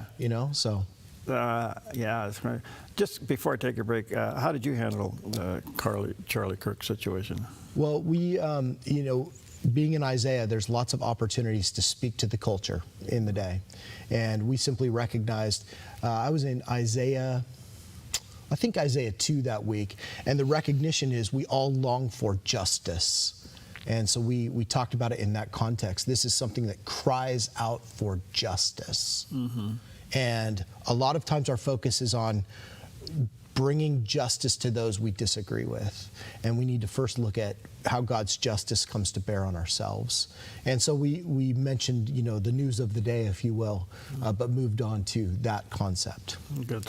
All right, let me take a quick break. CommunityBible.us is their website. There's a little bit of a picture of their landing page. They got a lot going on there. A great church here in Southern Oregon in Central Point. And I will say also a great family church. You got a lot of families with a lot of kids. How many kids you got attending there? Oh, I don't know. That's a hard number to Somebody pin says down. you throw a rock against the building and they run out for 45 minutes. Yeah, it's true. There's a lot of them. There's a lot of them, yeah. All right, we'll take a quick break. We'll be right back. Hi, I'm Sherry Breslin with Rogue Valley Security. Whether it's alarms, cameras, keyless entry, or even Starlink, we tailor solutions for your home or business. We believe in professionalism, excellence, and integrity. Every job, every time. Visit RogueValleySecurity.com. Stewardship begins with the knowledge that nothing belongs to us, but everything belongs to the Lord. This helps us to run a business not in the fear of lack, but in the assurance of His care and provision. Such a perspective eliminates the drive to sell and replaces it with a heart that says serve. This begins with serving our clients and coworkers with integrity and genuine care. That's why at Kelly's, it's automotive service with a heart for God and treating others as we ourselves would want to be treated. Our promise is to never sell our clients anything we don't believe they need. Another is to do all we can to meet other needs, such as shuttle service and loaner cars, or taking the time to really listen, even at times praying with our customers.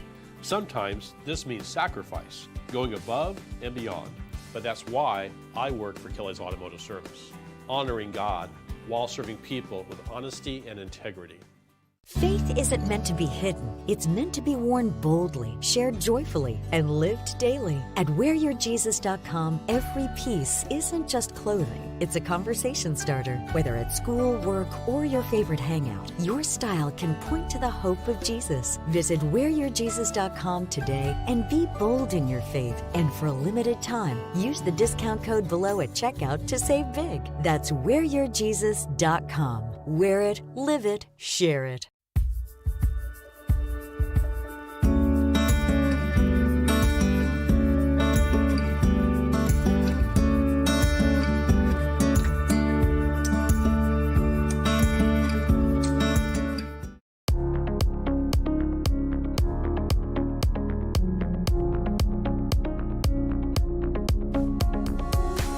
Welcome back, and delighted to have with us today Pastor Kevin Hearn with us. He's the lead pastor at the Community Bible Church in Southern Oregon in Central Point.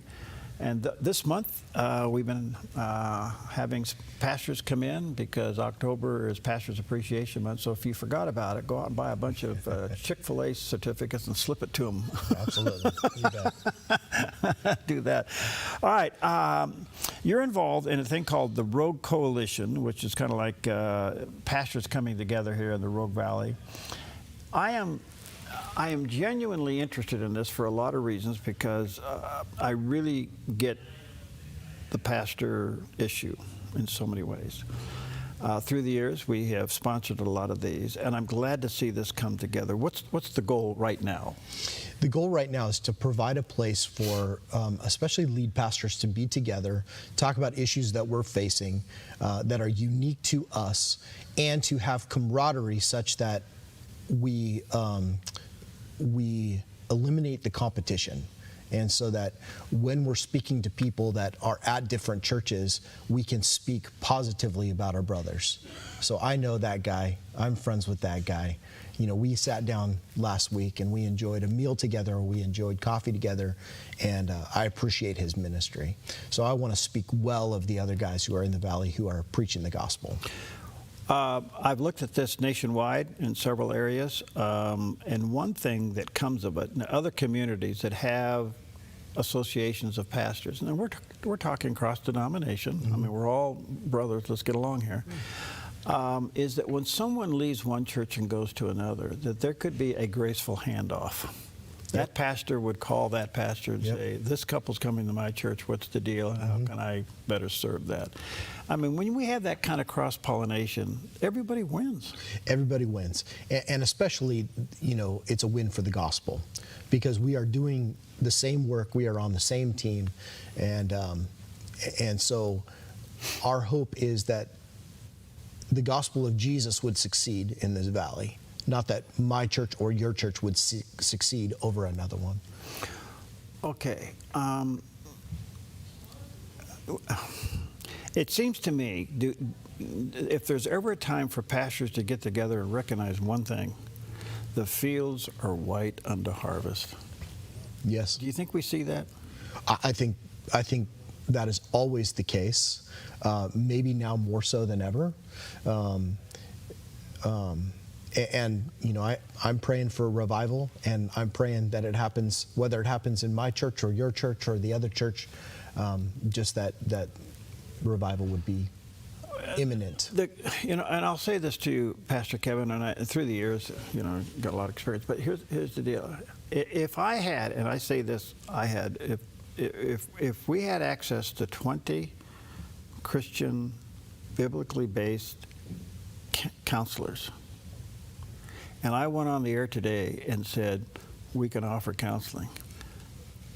I guarantee you, we would book all 20 of their calendars 3 months out. Yeah, you'd be overwhelmed. The need is so great, okay? I realize you can't counsel everybody. You can't see everybody. You can't do it. I mean, if you've got a church, how big is your church now? 500, 600? Something like that. Okay. I mean, you can't do it. No. You take a church that's got 1,000, they can't do, you know, and so you have a series of, but what I'm trying to communicate here is that the need is so great for pastoral care. Do we see this opportunity? Yeah. I think that those are the opportunities for people to understand, this is what I'm feeling, this is what I'm experiencing, this is where I believe I need something, and for us to say, and the ultimate, yes, there's hope in all of those things. There's forgiveness and healing and health and all of those things, but the ultimate answer is in Jesus. All right, so I know now you guys are meeting at Pacific Bible. Yeah. Let me give you a little piece of history here. Pacific Bible was started in our conference room back in 88, 89. And we brought a Baptist, we brought a Foursquare, we brought an Assembly of God, we brought 2 Calvary Chapel guys, we brought a Presbyterian, and we brought a, I'm trying to think of one more, independent Pentecostal guy. We brought them all together in the room. When we asked ourselves, we saw the need for a Bible school. Yeah. But could all of you support it? And could we come up with a statement of faith that school could be birthed with? Yeah. 6 hours later, they did. Sounds like a bunch of pastors 6 hours later. But what we experienced in that was this. There's no doubt we agree on the essentials. Yeah. And can we build from there? Yeah. Each other pastor had their own take on the non-essentials. Right. But can we agree on the essentials? And that gave birth to the Pacific Bible. At that time, it was the Dove Bible College. It was the Dove Bible Institute. Okay. Okay, and then it became Pacific Bible College, which is a fully accredited college today. All because pastors got together from all different persuasions, but understood they had one thing in common. That was the essentials of the gospel. Yeah. And out of that, they thought, okay, we can work together. We can do this. Yeah. And the school was born. You know, now can we do it again to serve the community? Well, I hope so, and I think that when pastors have good relationships with one another and they speak well of each other, and I can identify someone that has been in my orbit that is not a fit for my church by their own proclamation, I can say you should go to this other church because I know the pastor, I know what they're doing, you might fit there, and I know you're going to get shepherded, cared for, you're going to get taught the word, and that's really the goal of this whole idea of the Road Coalition, is that we would not be in competition but in cooperation with one another. I'm delighted to hear this. Yeah. I really am, because it's been one of the things that we've tried through the years and for various reasons. But I spoke at the pastors group in Portland several years ago, and at that time it was led by Luis Palau, and his son now I think may still be the leader of that. But when I spoke to the group in Portland, and we were talking about a lot of things, and these pastors came from the east side of the river, the west side of the river, and they had one thing in mind. It was survival. It wasn't competition. It was survival. That the community was falling apart. The community needed them, and they had to work together in order to fulfill the call of God to meet the needs of that community. And it worked, and it still is today. As Christians, Satan tells us lies, right? And one of the lies is you need to separate yourselves. You need to have, and as pastors, we're Christians. That's what we are. And so Satan would love us to believe his lies as well. He's the father of lies, and so. Well, he loses in the end. That's right. That's right. All right. One other thing. One of the big things your church does, and I know a lot of churches do this, you have the trunk or treat thing coming up this weekend, which is a nice way to counter the other part of the last day of the month. Tell us about yours. Well, we've been doing it for more than 20 years, and we've got a great impact in the community, a great connection with the community. They come out, and I think you got cars around the block, don't you? We've got a line around the block. We've got lots of cars, and we've got thousands of pieces of candy, and we used to count how many people came, and we just said, you know what, we're not going to count anymore. Let's just make sure we have enough. And our big things are it's fun, it's safe, it's free, and it provides a bridge for people to know that Community Bible Church is for the community. What day? It's tomorrow night. Tomorrow night. 6 to whenever we run out of candy. We'll see how long that lasts. Which could be 6:30. It sometimes is, but often it's about 2 hours. Oh, that's wonderful. All right, so if you're in Southern Oregon Community Bible, I know a lot of other churches that do this. It's the counter to Halloween, which is great. But if you're in the Central Point area, what's the address of your church? Do they know? 500 North 10th Street.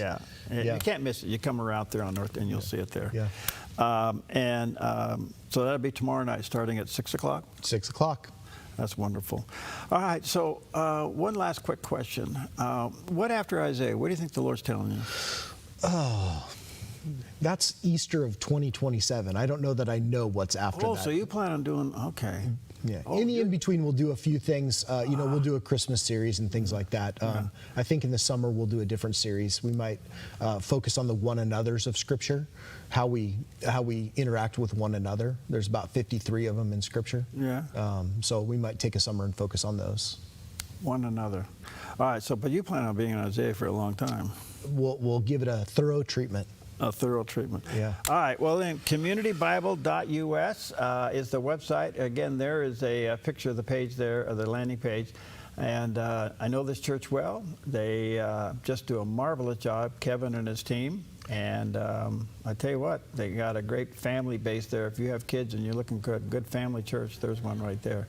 Thanks, Kevin, for coming in. Thank you, Perry. God bless you. I will see you next time.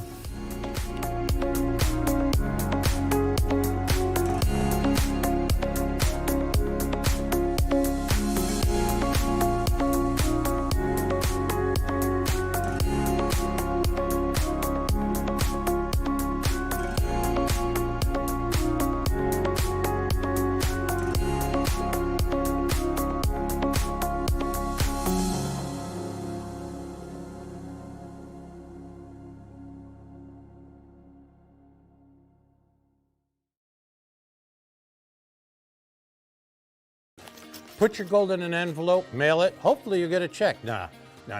Father and son jewelry, bring your gold in, we weigh it, we check it, we make you the offer. Or turn your something old into something new. Whether it's an idea, a picture, or a piece you want to duplicate, we can melt it down and make it for you.